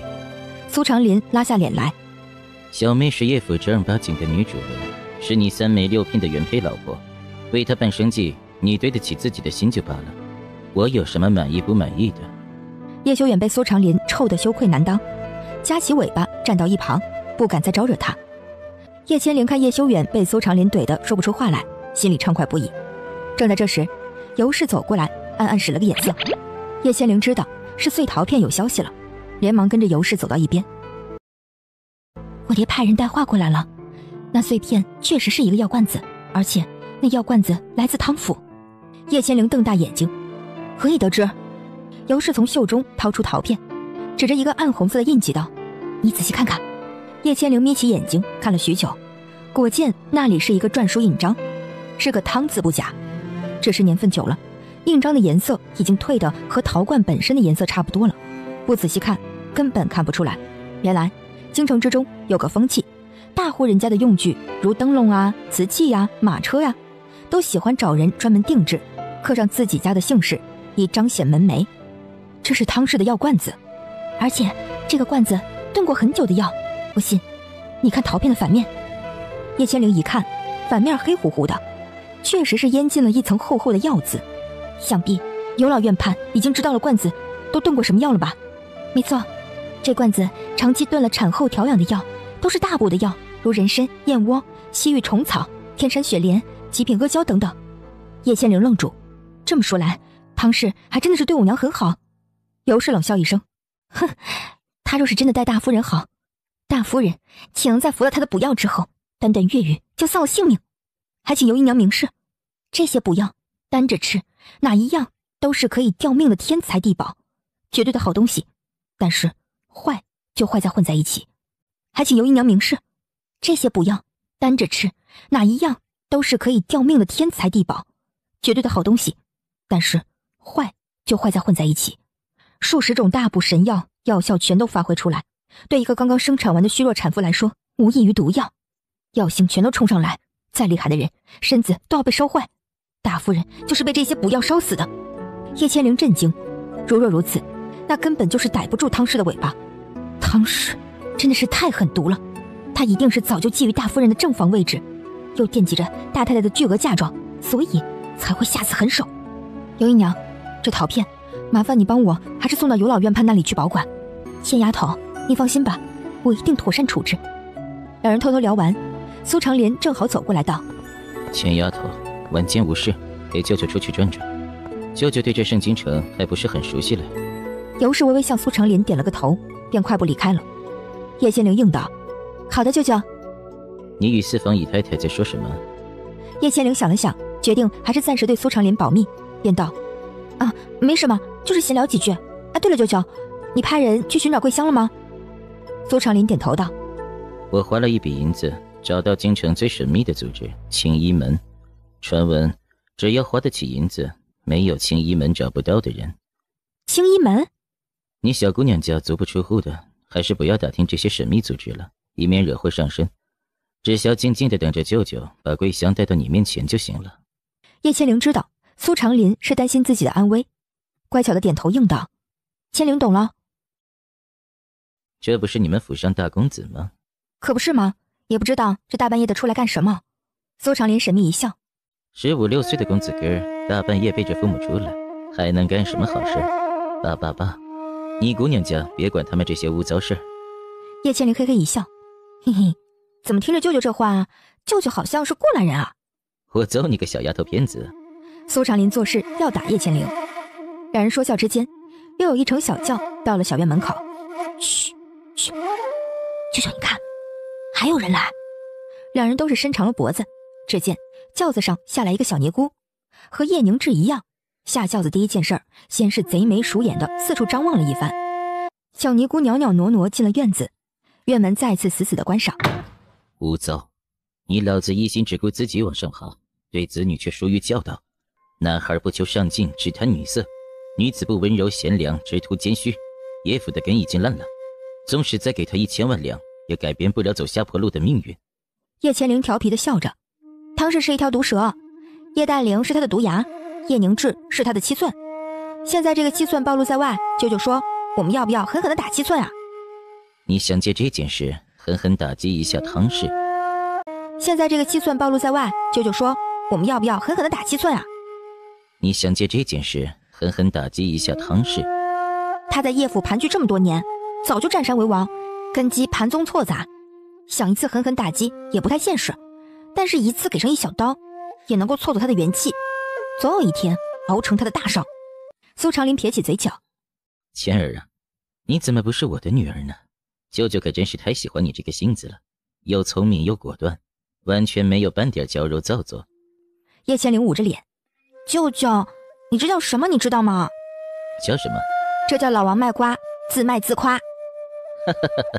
我可不是自卖自夸。再说了，你这瓜都已经卖出去过了，自夸有什么意思？老不正经啊！我们回去吧，我自有办法叫叶凝志做的丑事都闹出来。叶千灵胸有成竹道。哦，那舅舅可就等着看好戏了。两人回到叶府，叶千灵立刻把鸢尾叫了过来，在他耳边细细吩咐。鸢尾直点头。好的。此去仙姑庵有多远啊？来回得有10里路。大小姐放心，鸢尾最多1炷香就能回来。注意安全啊，快去快回。鸢尾点完头就影儿都不见了。1炷香后，果见他脸不红气不喘的回来了。都办妥了？叶千灵问道。办妥了，糖果还没吃完呢。大姐，出大事了！什么大事啊？有我睡觉重要啊？你还有心情睡觉啊？大房出大事了，大哥被抓到大理寺了。叶千灵也是微微一惊。大理寺？为何？妈呀，真是没有想到，大哥在府里沾花惹草也就算了，竟然偷摸到仙姑庵去了。那仙姑庵啊，是什么庵呢？他也不掂量掂量，就去偷尼姑，那可是宫里娘娘们的御用道场。叶千灵奇道：皇家御用道场不是青龙寺吗？怎么又冒出来一个仙姑庵呀？大姐姐，你是不知道仙姑庵的来头啊。仙姑庵的主持师太可是先帝的一个老太妃。传闻啊，那位老太妃在宫里时位分并不高，不过是一个婕妤罢了，并且不曾得宠，也不曾生子。可是啊，先帝一驾崩，那位太妃便做了一件叫整个皇宫都敬佩不已的事儿。她一头碰在先帝棺椁前，试图以身殉葬，后来被我外祖父救回来了，捡回了一条命之后，她也看破了红尘，不愿意再留在宫里了，便出家为尼，日日青灯古佛，一面悼念先帝，一面祝颂国泰民安。武皇念他老人家虔诚贞洁，特地为他建了仙姑庵做他的道场。自此以后啊，但凡是需要悼念神佛的事儿，国家大事到青龙寺，后宫琐事便去仙姑庵了。嘿嘿，今日二姐姐为了显摆逞能，仗着三皇子的面子，一举把青龙寺和仙姑庵的人都请来了。没料到大哥就把人家的小尼姑给偷摸上了，这不是搬起了石头砸自己的脚是什么呀？你想想，老太妃自己就是以忠贞先帝闻名，岂能允许自己庵内发生这种事情啊？这不，半夜就带着一大帮子的尼姑杀将过来，找叶府讨人了。太妃自己就是以忠贞先帝闻名，岂能允许自己庵内发生这种事情啊？这不，半夜就带着一大帮子的尼姑杀将过来，找叶府讨人了。最后你猜怎么着？叶府和仙姑庵合力，在鲲鹏街的一处小房子里找到了正在偷情的大哥和那个小尼姑。老太妃一怒之下，直接把这一对狗男女送到大理寺以儆效尤。眼下父亲和汤氏都已经急红眼了，不知道怎么样才能捞大哥出来呢。你说大快人心不大快人心啊？叶琼灵一口气不带喘的把事情的来龙去脉都说了一遍。叶千灵暗暗心惊，昨夜他让鸢尾去仙姑庵送信，本只想着让叶凝志丢丢人，没想到仙姑庵居然有这么大的来头。走，咱们去上房看看去。都怪你，平日里一直叫你好好管教这逆子，你可好，不管教也就罢了，还天天纵容他胡来。现在可好，直接摸到了仙姑庵的尼姑头上去了，不止把他自己的前程葬送了，还把整个叶府的脸都丢尽了。逆子啊逆子，我这就修书一封，昭告天下，与这逆子断绝父子关系。相爷，都是妾身的错，都是妾身的错。逆子啊逆子，我这就修书一封，昭告天下，与这逆子断绝父子关系。相爷，都是妾身的错，都是妾身的错。您打我骂我都行，可是不能不管智儿呀，他年纪小，难免犯错呀。若是就这样一辈子关在大牢里，我还有什么活头啊？汤氏听了叶修远的话，放声大哭起来。叶修远本来就够烦的了，听到汤氏这么一哭，越发的烦了，抬起便是一脚把他踹到一边。叶琼灵在门外看到这一幕，高兴的简直要拍手。嘿，老天长眼呀！咱们府中略微平头正脸一些的丫头，哪一个没教大哥哥摸过？光是去年就有2个小丫头被搞大肚子了，最后都被汤氏逼着灌下了红花。大哥哥虽然待我也没有什么不好的，但是我还是希望他受点教训，至少让他收敛些，以后不要再害人了。你的父亲真的会不管他吗？别忘了，他可是叶府的嫡长子，就算父亲狠得下心，老太太也不会答应的。父亲不过是嘴上发发狠罢了，等一会儿脾气发完了，该怎么捞还是怎么捞。叶琼灵皱眉，大姐说的也是啊，大哥哥是嫡长子，不得不捞，但是汤氏这教子无方的罪名总是坐实了吧？大哥哥是嫡长子，不得不捞，但是汤氏这教子无方的罪名总是坐实了吧？咱们进去给父亲扇扇风，让他继续蹲回房间里，你看怎么样？我反正是一看到他就烦。你呀，你就不能安安静静的当一个观众好好看戏啊？非要上去插一杠子跟着演干嘛？你二姐姐还没有开口呢，汤氏这罪名做得实做不实还不一定呢。果然下一秒就看到叶黛玲扶住汤氏，满脸落泪，梨花带雨的向叶修远哭诉道：爹爹，哥哥的错，您如何能怪到母亲身上？要说管教无方，母亲这些天被爹爹关在房中，像个犯人一般，都自顾不暇了，哪还有精力去管教哥哥呢？从前娘好好的时候，哥哥纵使调皮，也没见犯过大错呀。叶黛玲的功力果然是高呀，一句话就把叶修远堵得死死的。是啊，汤氏没管教好叶凝志，是因为他自己最近都泥菩萨过江啊。如此一算，错竟在叶修远不该把汤氏关起来，以至于叶凝志无人管教。叶修远往门外一看，正好看到叶千灵和叶琼灵站着，不由怒上眉梢。这一家子从上到下，从儿到女，就没有一个叫我省心的。叶千灵才不是软包子呢，只见他也挤出了一张苦脸，小心翼翼地往里走去。这一家子从上到下，从儿到女，就没有一个叫我省心的。父亲，府里这是又出了什么事呀？谁又叫父亲不省心了？千灵自幼便没有在父亲面前惹父亲烦心，即便是回来了，连找夫婿这点大事儿都没有叫父亲操心，应该不算是不省心了吧？叶修远被怼的一句话也说不出来，而且叶千灵又提醒了叶修远一遍，自己可是七皇子的人，打狗也要看看主人。叶千灵动不得，叶修远便把气往一旁的叶琼灵身上撒了起来。你一个好好的姑娘家，得颜容功没有一个修炼好的，整日家里只顾跟姐妹拌嘴，与嫡母找茬，搅得何府不得安宁。去，回房里关10天禁闭，把女诫女训都给我抄100遍来。爹爹，您老人家发火前先认清楚人好不好？我又没有拿气毒沙往姐妹的轿子里面塞，凭什么罚我关禁闭啊？我又没有天天和府里面的小厮搞7搞8，搞大了肚子，更没有把青龙寺的俊和尚往屋里拉，凭什么罚我抄女诫女训啊？你女啊！心腹气躁的一口气上不来，捂着胸口就要往下倒。四妹，你是故意来添乱的吗？爹爹日理万机，已经够忙够累的了，你怎么还可以这样气他？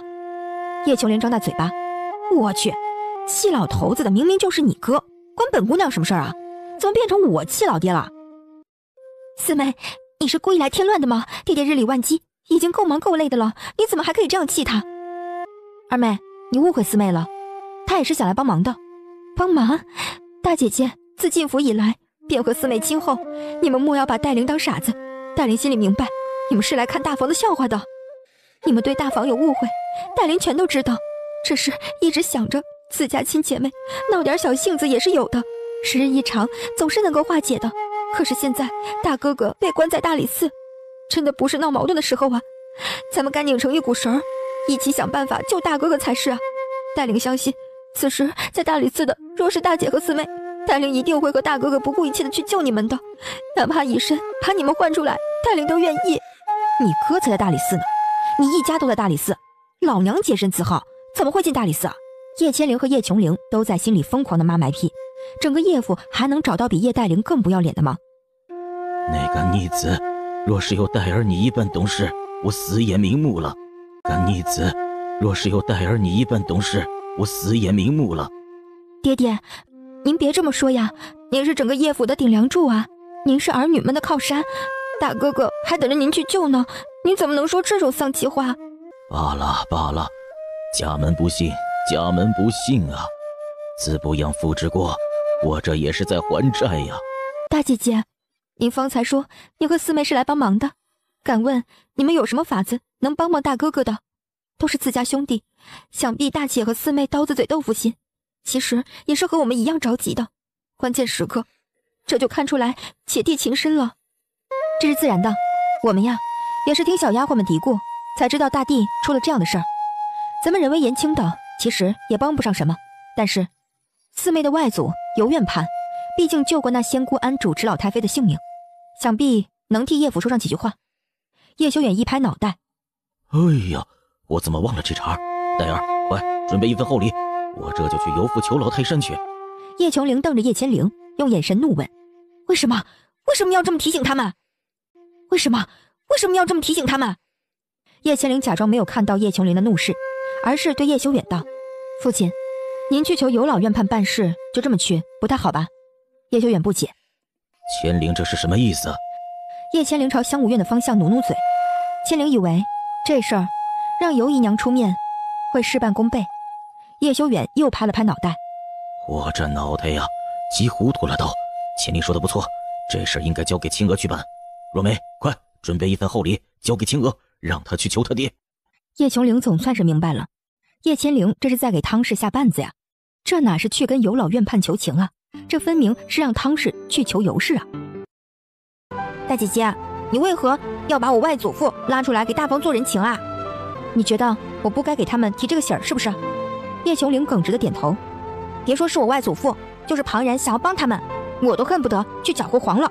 谁稀罕他们那点破例？叶千灵点了点叶琼灵的脑门，动动你的小脑子啊！你也知道，你外祖父不帮他们，他们也能求到别的人。叶凝志虽然犯了错，但是也不是杀人放火的大罪。最多丢点面，不至于真的坐牢。他是叶府的嫡长子，你觉得父亲会不管他吗？不会啊，那不就成了吗？退一万步讲，就算他们真的找不到人去帮忙，到时候父亲亲自出面去仙姑庵负荆请罪，一个堂堂当朝右丞相，你说住持师太能不能不给他这个面子啊？住持师太争的不过是一口气罢了。这么说，大哥哥是一定会出来的？可不是，我也不是落井下石，真想看着大哥哥蹲大牢，只是我实在是看不惯他玩弄女人那副德行。所以啊，反正他也是要出来的，不如叫尤姨娘卖了这个人情。汤氏和叶黛玲是不是真心感恩咱们不管，至少老太太和父亲是看在眼里的。汤氏想害你的命，尤姨娘却大人不计小人过救了汤氏的儿子，对比之下高低立见啊。道理叶琼灵都是懂的，但是他还是不甘心，主要是因为他还是没有理解叶千灵的最终目的。汤氏是迟早要彻彻底底的扳倒的，叶府不可能永远没有女主人，韩氏是扶不起的阿斗，尤氏却是可以培养的。叶千灵也不打算把这个话明说出来，他想让尤氏自己慢慢去体会。果然到了香无院，与尤氏一说明情况，都还没有说想让他去求尤老院判帮忙，他就自己道：是啊，这事儿我父亲或许可以帮忙。叶琼灵瞪大眼睛，娘，你愿意帮汤氏捞他儿子啊？尤氏苦笑，哼，我不帮忙，他们肯定会找别的人去求情，如果别人求不动，最后还是要求到我这里来。与其如此，还不如我自己主动一点，卖整个叶府一个人情，说话间，又白了叶琼灵一眼。还有，抛开这一切利弊来说，侄儿再不争气，也是你的亲哥哥。你不过2个兄弟，往后若是发达了，都是你的娘家靠山。往后你就懂了，一家子兄弟姐妹，若是不能拧成一股绳，这个家是不会兴旺起来的。汤氏可不这么想，他恨不得我们全都死，只留他的一双儿女。汤氏是汤氏，我们干嘛要学他？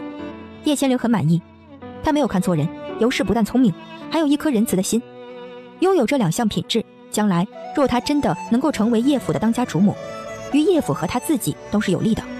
刘姨娘宅心仁厚，好人会有好报的。尤氏苦笑，但愿如此吧，只怕在叶府里，好人不见得会有好报。这是什么？四姨娘，想必你也知道我们的来意了。大哥哥的事，还要请尤姨娘帮一把了。说话间便跪下了，泪流满面。千琼2人就这么看着他屈身演戏，尤氏只好亲自上前将叶黛玲拉了起来，尴尬地笑道：“大丫头，有什么话好好说，怎么又是跪又是哭的？”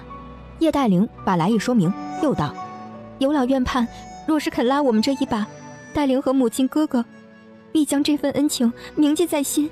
这里是2架云南大理张家送来的刺绣屏风，一绣苍山洱海日出日落，一绣风花雪月美轮美奂，都是张家小姐们亲自用滇南特有的滇绣手法绣的，耗时5年，一共才绣出4架，1架在长公主府，1架在皇后娘娘那里，最后2架在这里，世间绝无仅有了。听闻仙姑庵那位住持师太自出家以后，日日吃斋念佛，斩断了所有凡尘，唯有刺绣这一项爱好没有丢掉。他不只喜欢自己绣，还喜欢收藏世间好刺绣作品。若是拿1架这样的刺绣屏风去求情，想必能消消他的气。一绣苍山洱海日出日落，一绣风花雪月美轮美奂，都是张家小姐们亲自用滇南特有的滇绣手法绣的。大理张家的滇绣，我从做姑娘起就有所耳闻，只是长到30多岁，竟还是第一次见。今日一见，果然名不虚传啊。叶千灵打趣道：“太太有这等好东西，也不早些拿出来给我们开开眼界啊？”叶黛玲却陪笑道：“这也是前些日子我舅舅偶然所得，知道我爱刺绣，便送来了，给我做临摹所用，并不是真的给我们了。”拆台的本领，叶千灵论第2，是没人敢论第1的。哦，这屏风是汤家舅舅借给你用的，那你们就这样拿出去送人，将来拿什么还回去呢？叶黛玲脸上微红，哎呀，亲舅舅的东西，外甥女拿来用一下怎么了？等她知道了缘由，肯定也不会怪罪我们的。理是这么个理，但是二妹妹现在毕竟也是当着叶府的家呢，偌大一个叶府的财产都在二妹妹手里捏着，二妹妹不会也时不时拿去借用一下吧？当时本来就已经忍了很久，这会儿见叶修远和老太太都不在，还忍个屁啊！当即炸毛道：“千丫头啊，你这一句句的每一句都带刺儿，你是不是不愿意看到智儿出来说句不怕你们几个丫头不痛快的话？整个叶府的财产，别说是现在情急之下拿出来给智儿解一解燃眉之急，将来那都是智儿的，你们有什么好眼红？怪就怪自己没托生好，不是个带把的。”叶黛玲很头疼，自己这个娘真的是脑子缺根筋呐！你们有什么好眼红？怪就怪自己没托生好，不是个带把的。叶黛玲很头疼，自己这个娘真的是脑子缺根筋呐！那个大姐、四妹，你们别听我娘胡说，她是因为大哥的事急坏了，脑子跟不上用了。娘，你胡说些什么嘛？我哪里胡说了？我说的都是实话，大家都还别不愿意听。这叶府啊，将来还真的就是智儿的，是吗？叶府以后跟你们姓了汤，岂不是更好？汤氏一下子愣住，该死，老太太怎么会来了？原来老太太是怕尤氏记仇，不肯帮汤氏，就想着自己过来。尤氏总要给2分薄面。媳妇随口一说，不作数的，母亲别放在心上啊。哼，你是不是觉得叶府就你这么一个儿子？我瞧着静儿虽是个庶子，却又稳重又好学，倒是比智儿有出息多了。母亲这话叫媳妇听不懂了。静儿确实是也好，可是我们智儿也不差呀，诗书方面我们智儿也很溜的呀。诗书？你还好意思说诗书？静儿读的都是圣贤书，智儿读的是什么？全都是淫词艳赋。上回在他屋里搜出了一架子的禁书，你都忘记了吗？这儿读的是什么？全都是淫词艳妇。上回在他屋里搜出了一架子的禁书，你都忘记了吗？祖母，哥哥确实不好，只是这一趟他也算是吃了大亏。若是能得有老院判求情救出来，戴儿相信他一定会改过自新的。如若不然，戴儿也会天天跟在他身后监视着他，直到他把心思都收到学堂里去不可。一个肚子里生的，怎么就差这么多呢？戴儿啊，你可别学你哥哥那个样子啊！叶黛玲红了脸，戴儿岂能那一般不懂洁身自好？尤氏见老太太动怒，道：“大家都别着急上火了，我这就去求我爹，让他往仙姑庵走一趟。仙姑庵那住持妙觉师太，跟我父亲也是老交情了，要得我父亲救过命，应该不会不卖他的面子。大家都放心吧。”青娥啊，老太婆我以前竟是错看了你，我惭愧呀。尤氏尴尬地笑了笑，老太太这是什么话？都是一家人，这也是我该做的。很快，尤氏便乘着一辆小轿子往尤府去了。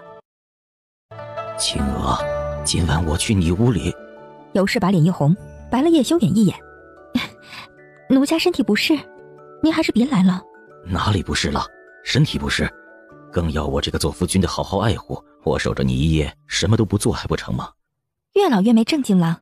叶修远嘻嘻一笑，压着声音：“青娥，你才30出头，去找你爹讨个方子，咱们再生个小子给琼儿作伴，岂不好？”尤氏羞成一片，哪里来的登徒子？越说越不上谱了。叶修远只痴痴地笑着，看着叶修远这样，尤氏不由心念一动。叶千灵这一招实在是高啊，看着仿似是尤氏帮了大房，其实这是在帮他自己啊。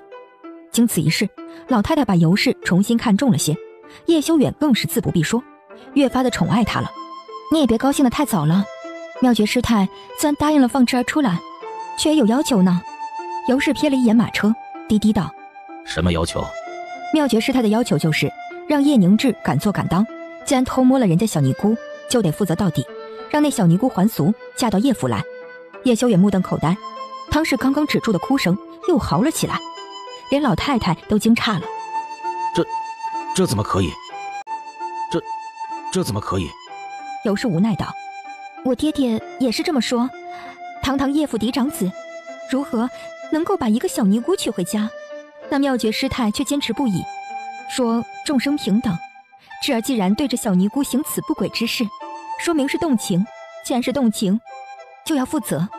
最后我爹爹求了又求，妙觉师太才勉强让步，让那小尼姑做个偏房，但是叶府也不能因为她的出身就小瞧了她，要正儿八经的当个姨太太，还请太太老爷早点做个决断。大理寺的御监就在外头，若是谈不拢，他们随时都会进来，再把智儿带走。哪有这么不讲理的？不过是一个出了家的前朝弃妃罢了，凭什么这么强压着人？我亲自去找妙觉师太去，问问，若是他的儿子随便摸了个小尼姑，是不是就得娶做王妃啊？汤氏松开了叶凝志，彪悍地吼道。叶修远手臂一挥，一个耳光就响亮地招呼到了汤氏的脸上。你闹够没有？我亲自去找妙觉师太去，问问，若是他的儿子随便摸了个小尼姑，是不是就得娶做王妃啊？一个耳光就响亮地招呼到了汤氏的脸上。你闹够没有？你怎么不去武皇那里说理去？也不摸摸你脖子上有几颗脑袋够砍的？汤氏被一巴掌打懵了，也不敢再造次了。相爷，你好狠的心呐！若是真把那妖精娶进门，智儿以后可怎么办呢？你们也别哭了，哭也没用。妙觉师太说的一点没错，既然做了就要负责。师太没让这逆子把人家娶做正房，已经是看在尤庆家的天大面子了。我看你们也就不要再讨价还价了，该怎么办怎么办吧。就依师太说的办吧。汤氏眼见着木已成舟，绝望地嚎哭起来。智儿啊，我的智儿啊，你好苦的命啊，怎么就招上这种丧门星来了呢？就在这时，马车上传出了一个娇滴滴的声音来：“谁是丧门星？叶夫人是骂谁呢？若嫌我是丧门星，我这就回仙姑庵继续做我的姑子去。”那妙觉师太欺人太甚了，竟然强塞了一个尼姑进我们叶府，我真是瞎了眼，早知道不请仙姑庵的那些姑子，就什么事都没有了。我这是搬起石头砸自己的脚啊！不请那些姑子来做法事，你当就万事大吉了。到时候叶千灵和他那个舅舅肯定又要说我们为苏氏办生计一点都不肯认真。汤氏怒火中烧，我的儿，你说的对，说来说去都怪那个野丫头贱蹄子，我一定要把她赶出叶府，真的是多一眼都不想再看到她。只怪我自己，当年不该一时心软，就应该把她跟她那个贱蹄子娘一起。嘘！叶大灵连忙打住了汤氏的话，大夫人那是产后虚弱，自己油尽灯枯熬死的，你可莫要乱说，小心隔墙有耳。汤氏朝四周看了看，我的儿，这可是上访，我的地盘，四周有20多个暗卫来回把守，你是不是太过紧张了？小心为妙。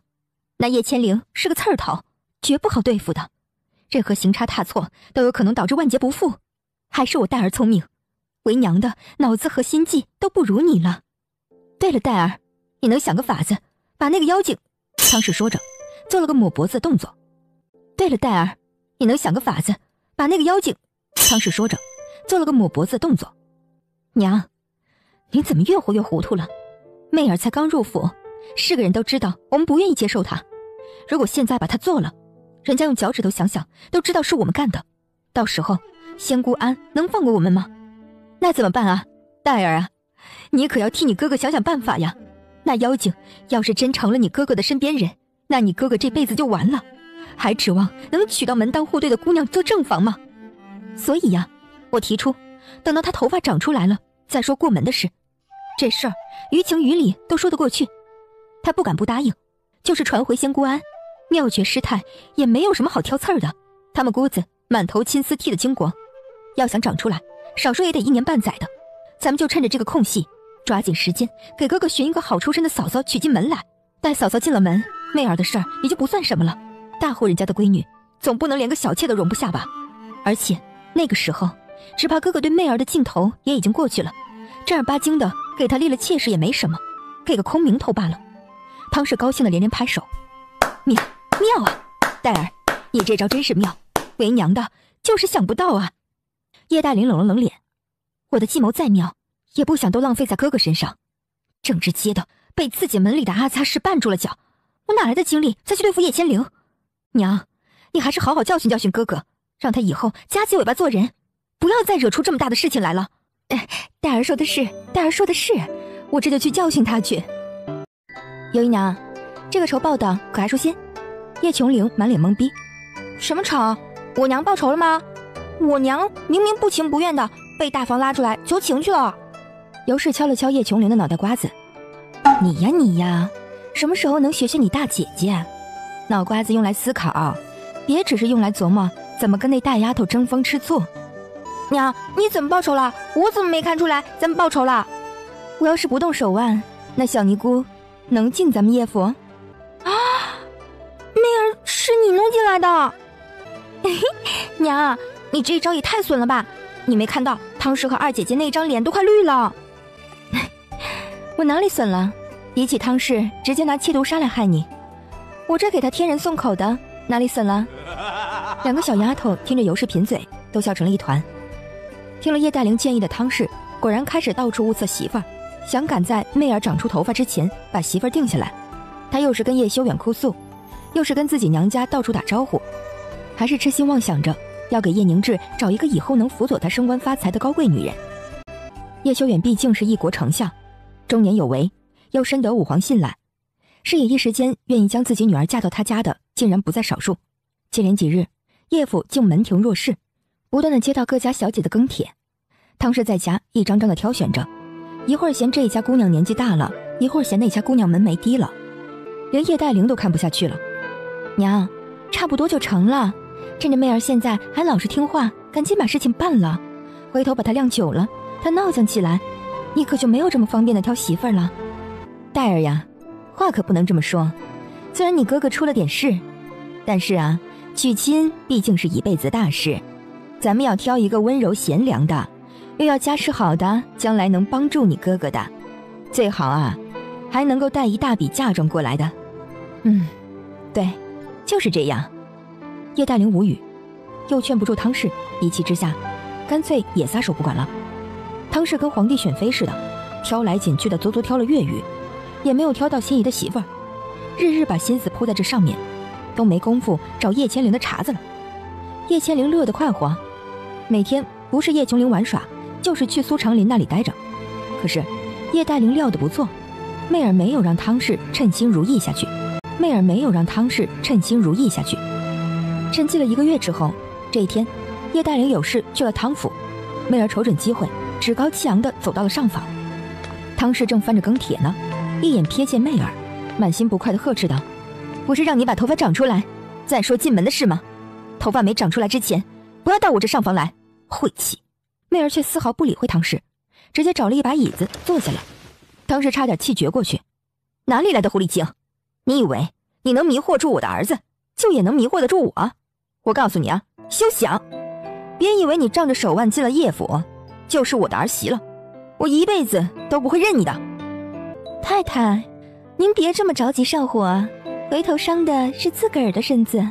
我也是无事不登三宝殿，别以为我想对着您这张脸。我来啊，是有重要的事宣布。重要的事？什么事？媚儿撇嘴一笑。太太现在既不是当家人，又不是父亲大人身边的红人，这事儿啊，你还不够格听。重要的事？什么事？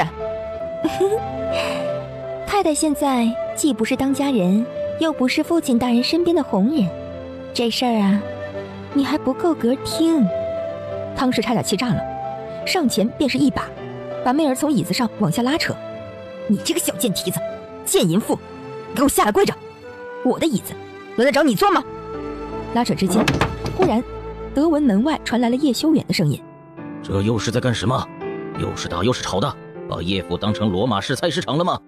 汤氏抬头一看，只见叶修远扶着老太太，身后跟着叶千灵，3房4房，所有人都来了，立刻明白自己上当了，低头看一眼媚儿，只见她对着自己狡黠一笑：“太太，媚儿不过是想来给您请安，你为何要这样对媚儿呀？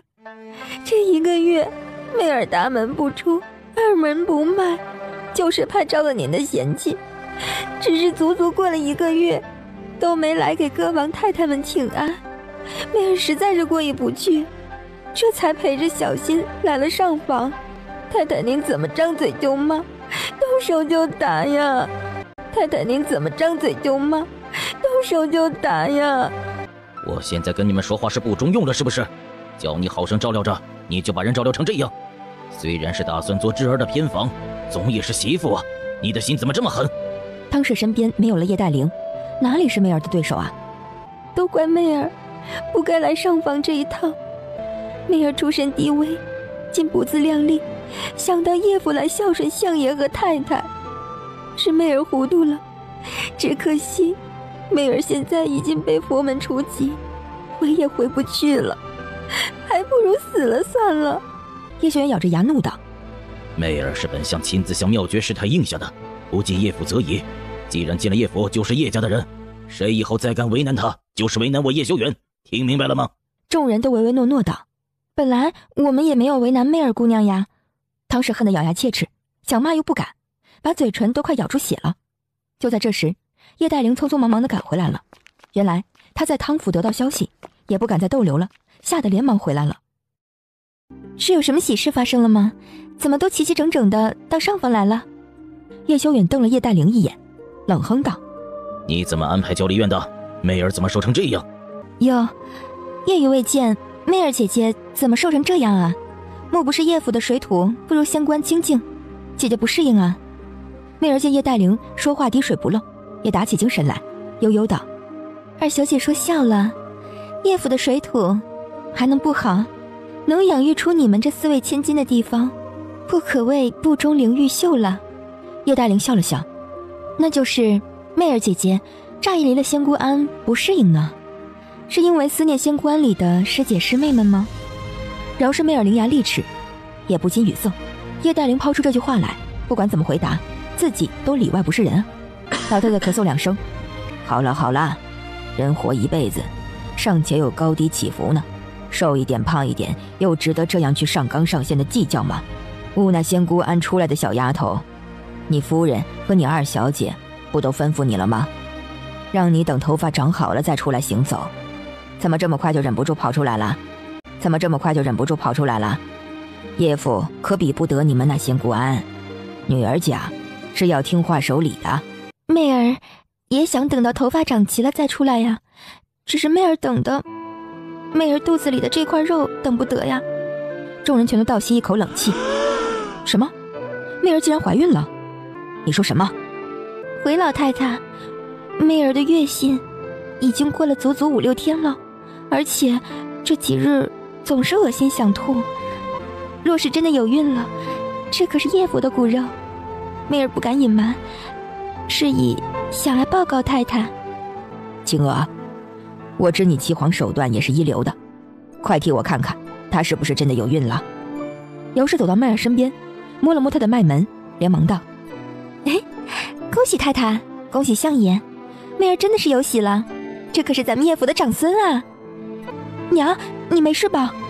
姚氏一把拉住汤氏，在他人中上狠狠一掐，笑着对叶黛玲说：你娘这是要抱孙子，高兴坏了，快扶到里间去，坐着休息休息。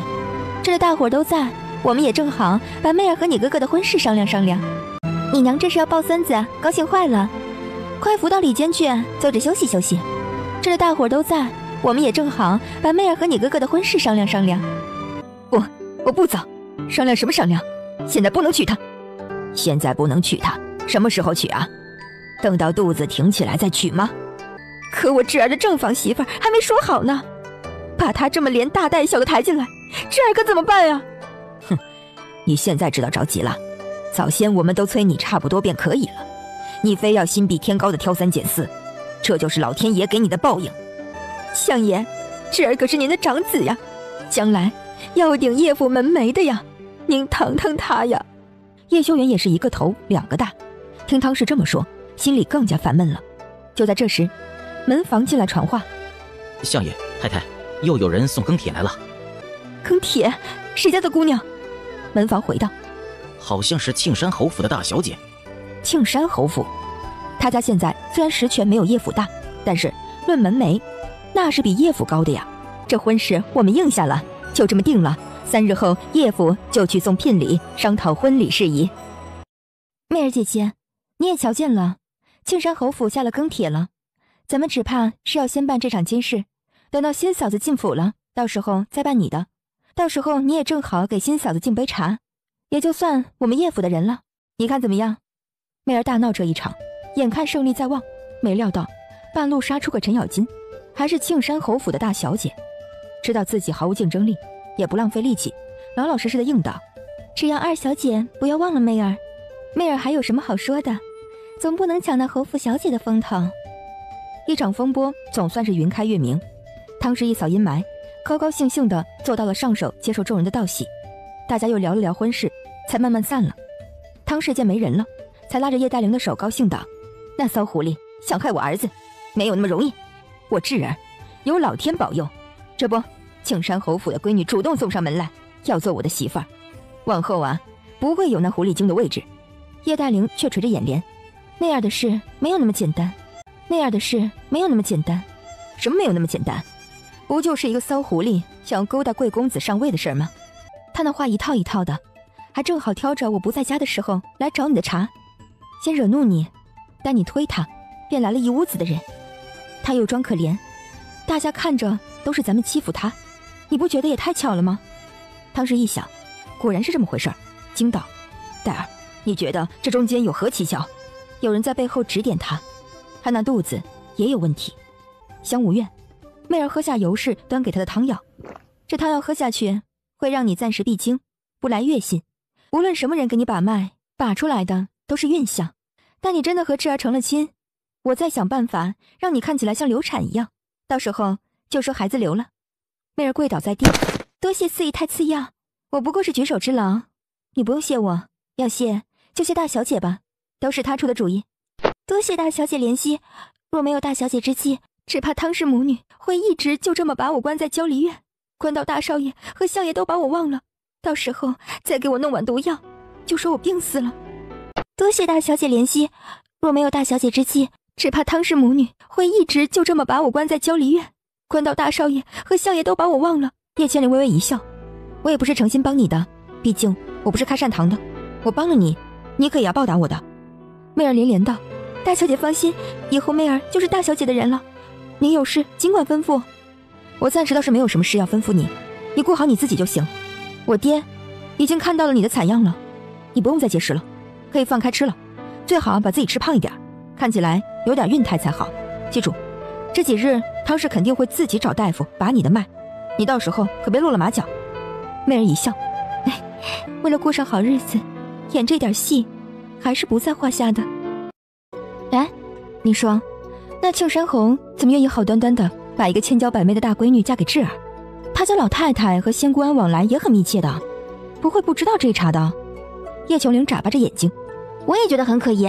岳碧云虽然18岁了，年纪确实大了点，听着这样的门楣，也不至于就嫁不到好人家了呀。叶千灵也皱眉，这个我还真的是猜不出来。不着急，等我找人去查一查。不着急，等我找人去查一查。对，大姐夫人脉广，你让他查一查岳碧云有什么鬼。晚间，掌灯时刻，木棉院，你大晚上的又跑来干什么？这不是来给你汇报战果吗？战果？怎么样？那岳碧云是个什么情况？天底下就没有白掉馅饼的好事儿，你那大弟弟自己就一身的毛病，还指望别人多好吗？别绕弯子，有话快放。那庆山侯岳尔群啊，祖上虽然劳苦功高，忠心护主，但是传到他这一代已经是徒有其表了。过去10年来，他们一家子都在外辗转奔波，也算是辛苦了。现在眼看着庆山侯也老了，惹不动事儿了，也不好总放在外面让他怨声载道的，父皇就把他调了回来。岳碧云的事情就出在他们晋中巡游的时候，因为在晋中不过是短短逗留，他们也就没有在当地置业，只借住在一个当地土生家中。偏偏那土生家中有个傻儿子，长得很是俊秀，又会念几句诗词，就把岳碧云给迷住了。又一个屋檐下，两人感情发展得很迅速，以至于偷偷摸摸的海誓山盟起来。然而好景不长，很快就叫岳府的人给发现了。庆山侯大怒之下要打死土生的儿子，没料到这庆山侯胡闹了一辈子，他这女儿比他还会胡闹，当晚就收拾细软，跟那傻儿子私奔了。私奔？后来呢？后来人肯定是找回来了呀。庆山侯没有办法，硬生生把一对苦命鸳鸯给拆了，但他也一直不愿意说亲，一下子就耽误到了18岁。你这么说，我竟然有点同情岳小姐了。有情人不能成眷属，也挺可怜的。娘子说的没有错，不是每个人都有娘子你这么幸运的，爱我爱得死去活来，正好又能嫁给我，真的是，你怎么这么好运气呢？我都嫉妒你。你让我看看你的脸皮，是不是砖头砌的？又不是城墙，怎么会那么厚呢？哎呀妈！给你疼！打了一架，两人总算又消停下来。岳碧云你也是见过的，性子刚烈，刁蛮不讲理，对你大弟又没有丝毫感情，待他进了叶府，只怕叶府这个破锣也要震3震。妈呀！不管他怎么造叶府，我可不能让他造我媳妇儿。我要把小芊芊抱走。我才不要走，好戏才开场，怎么能少得了我？我怕他欺负你。叶千人咧嘴一笑，你看我是会被欺负的样子吗？我怕你欺负他。叶千灵翻了个白眼，我又不是吃饱了撑的，只要他不招惹我，好好的，我欺负他干什么？话是这么说，岳碧云的娘家硬，地位高，又是叶府的长房媳妇儿，气焰肯定很嚣张。我还是要想点办法保护你周全，让他连欺负你的心思都不敢有。什么办法？听我五哥说想找你做生意呢，做生意可不得要本钱吗？我正好给你送点本钱来。你又在搞什么鬼啊？汤氏也呆住了，什么意思啊这是？你又是哪位？老身乃是柔妃娘娘的乳母嬷嬷，我姓孙。老身今日乃是奉武皇的圣旨和柔妃的懿旨，双重旨意来的，替我们七皇子下聘。下聘？叶府的人都惊呆了，还有那些宾客们，10有8九都还不知道简巡夜和叶千灵之事，全都凑上来想看热闹。叶府嫡长女叶千灵接圣旨，叶千灵还怔着呢，还是叶琼灵在一旁提醒道：“大姐姐，接圣旨，快跪下呀！”奉天承运，皇帝诏曰：兹闻右丞相叶氏之长女千灵，娴熟大方，温良敦厚，品貌出众，朕闻之甚悦。今七皇子正值适婚娶之时，当择贤女与配。值叶千灵待嗣归中，与皇妻子堪称天设地造。未成佳人之美，特将汝许配皇妻子为王妃。现下诏书为媒，他日另择良辰完婚，布告天下，贤使闻之。请孙嬷嬷替臣女回武皇陛下，臣女谢谢他的赏识。孙嬷嬷笑得没了眼，真是个大方孩子，放心，老身会替你转达的。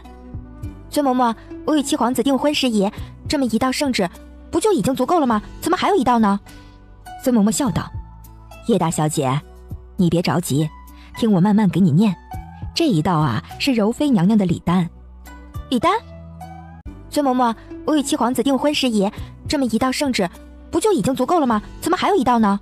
这一道啊，是柔妃娘娘的礼单。礼单？只见孙嬷嬷又清了清嗓子，将手上那道红色的帛书也打开来，高声道：武皇赐婚圣旨既已下，柔妃娘娘干脆将聘礼也一并下了，先交由叶大小姐保管，将来成婚之时再带到燕王府去。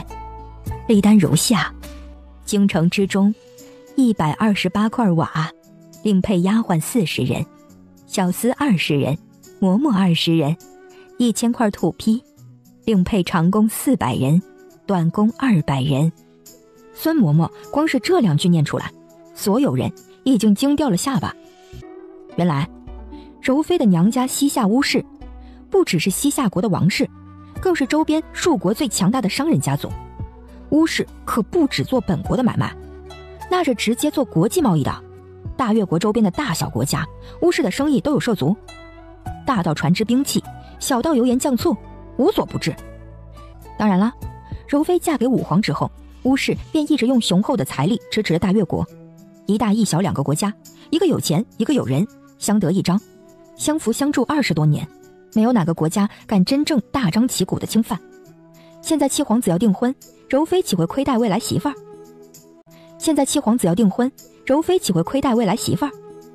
孙嬷嬷顿了顿，又接着念道：72块瓦内，所有客厅配全套金丝楠木家具，所有卧房配全套南海黄花梨床具，全套沉香木小摆件，另赐玉如意、金蜡签各20对，各样花瓶、坛子、碗碟、杯盏、果盘各24套，挂镜、挂瓶各48对等等。孙嬷嬷的礼单足足念了2盏茶的功夫，最后以零用钱20万两白银、5万两黄金、100万吊铜钱结束。院子里的所有人都是瞪着一双大眼睛，张着一张大嘴巴，完全被这聘单给惊呆了。这柔妃简直是实力宠媳啊！叶千灵也是惊讶不已，这一下子就成了富婆啦。怎么样，还满意吗？简直不能更满意了。你这个野丫头，光对聘礼满意吗？本王问的是你对本王满意不满意？这聘礼再翻10倍，那也不及本王一根毫毛啊！叶千灵翻了个白眼，要是没有这些聘礼，我才不嫁你呢。本小姐视财如命，你不知道吗？只嫁有钱人。知道，早就瞧出来了。所以投其所好，只求将来过门之后能对本王温柔一点。简玄烨拱了拱手，笑嘻嘻道：王妃娘娘，圣旨和懿旨都宣念完了，可以起来了。孙嬷嬷笑眯眯道。叶千灵在简玄烨的搀扶之下起身了，其他人也都跟着起身了。叶夫人，喜闻今日乃是贵府大少爷新婚之喜，武皇殿下圣权隆恩，让老身也带了贺礼来呢。汤氏一听，眼珠子都活泛了起来。贺礼？哎呦，臣妇谢主隆恩了。说着又一咕噜跪下，心想着武皇为了讨媳妇儿，能给叶千灵下这么多聘礼，想必这贺礼也差不到哪儿去吧。哪知孙嬷嬷拍了拍手，只有一个小太监送来一幅字画，上书佳偶天成4个大字。叶修远看到武皇墨宝，连忙跪下接过，汤氏却气坏了，一幅字能值什么？嘟嚷着嘴不肯再道谢了。孙嬷嬷冷了冷脸，怎么，叶夫人好像对武皇的贺礼不是很满意？叶修远连忙说道：贱内岂敢，武皇陛下亲自题词，是我们叶府的荣幸啊！若梅，快向武皇道谢呀！汤氏不情不愿地磕了个头，谢武皇陛下。孙嬷嬷这才作罢，道：老身的正事办完了，就不耽误相爷继续办喜事了，告辞。说完便一阵风似的走了。婚礼虽然是继续办了起来，可是有了柔妃下聘这么一个插曲，众人的关注点早已经不在叶凝志与岳碧云的身上了，全都转移到了叶千灵那笔天价聘礼上了。大小姐，你可回来了，舅爷等了你半天了。舅舅，叶千灵知道苏长林轻易是不会过来的，过来肯定是有重要的事，连忙匆匆地走进去。只见苏长林穿着一身黑色劲装，阿兄阿蛮跟在身边，每人身上都背着包裹，就是要出远门的模样。舅舅，这是要出门吗？苏长林点点头。是的，青衣门已经找到桂香的下落，但是青衣门也提供了一个信息给我，说还有另一个神秘买家也找他们买桂香的下落。叶千灵大惊，另一个买家？这么说汤氏他们也在找桂香了？10之8九，他们一定是做贼心虚，想要杀人灭口。我们得赶在他们前头把桂香找到，不要去那里把她接回来。事不宜迟，连夜出发。叶千灵不舍道，路上可要一切小心啊。你不用担心舅舅，舅舅走南闯北这些年，若是不小心早就没命了。倒是你……苏长林说着突然笑了。呵呵，你也没什么好担心的。今日我也看到那七皇子待你之心了，我可以放心把你交给他了。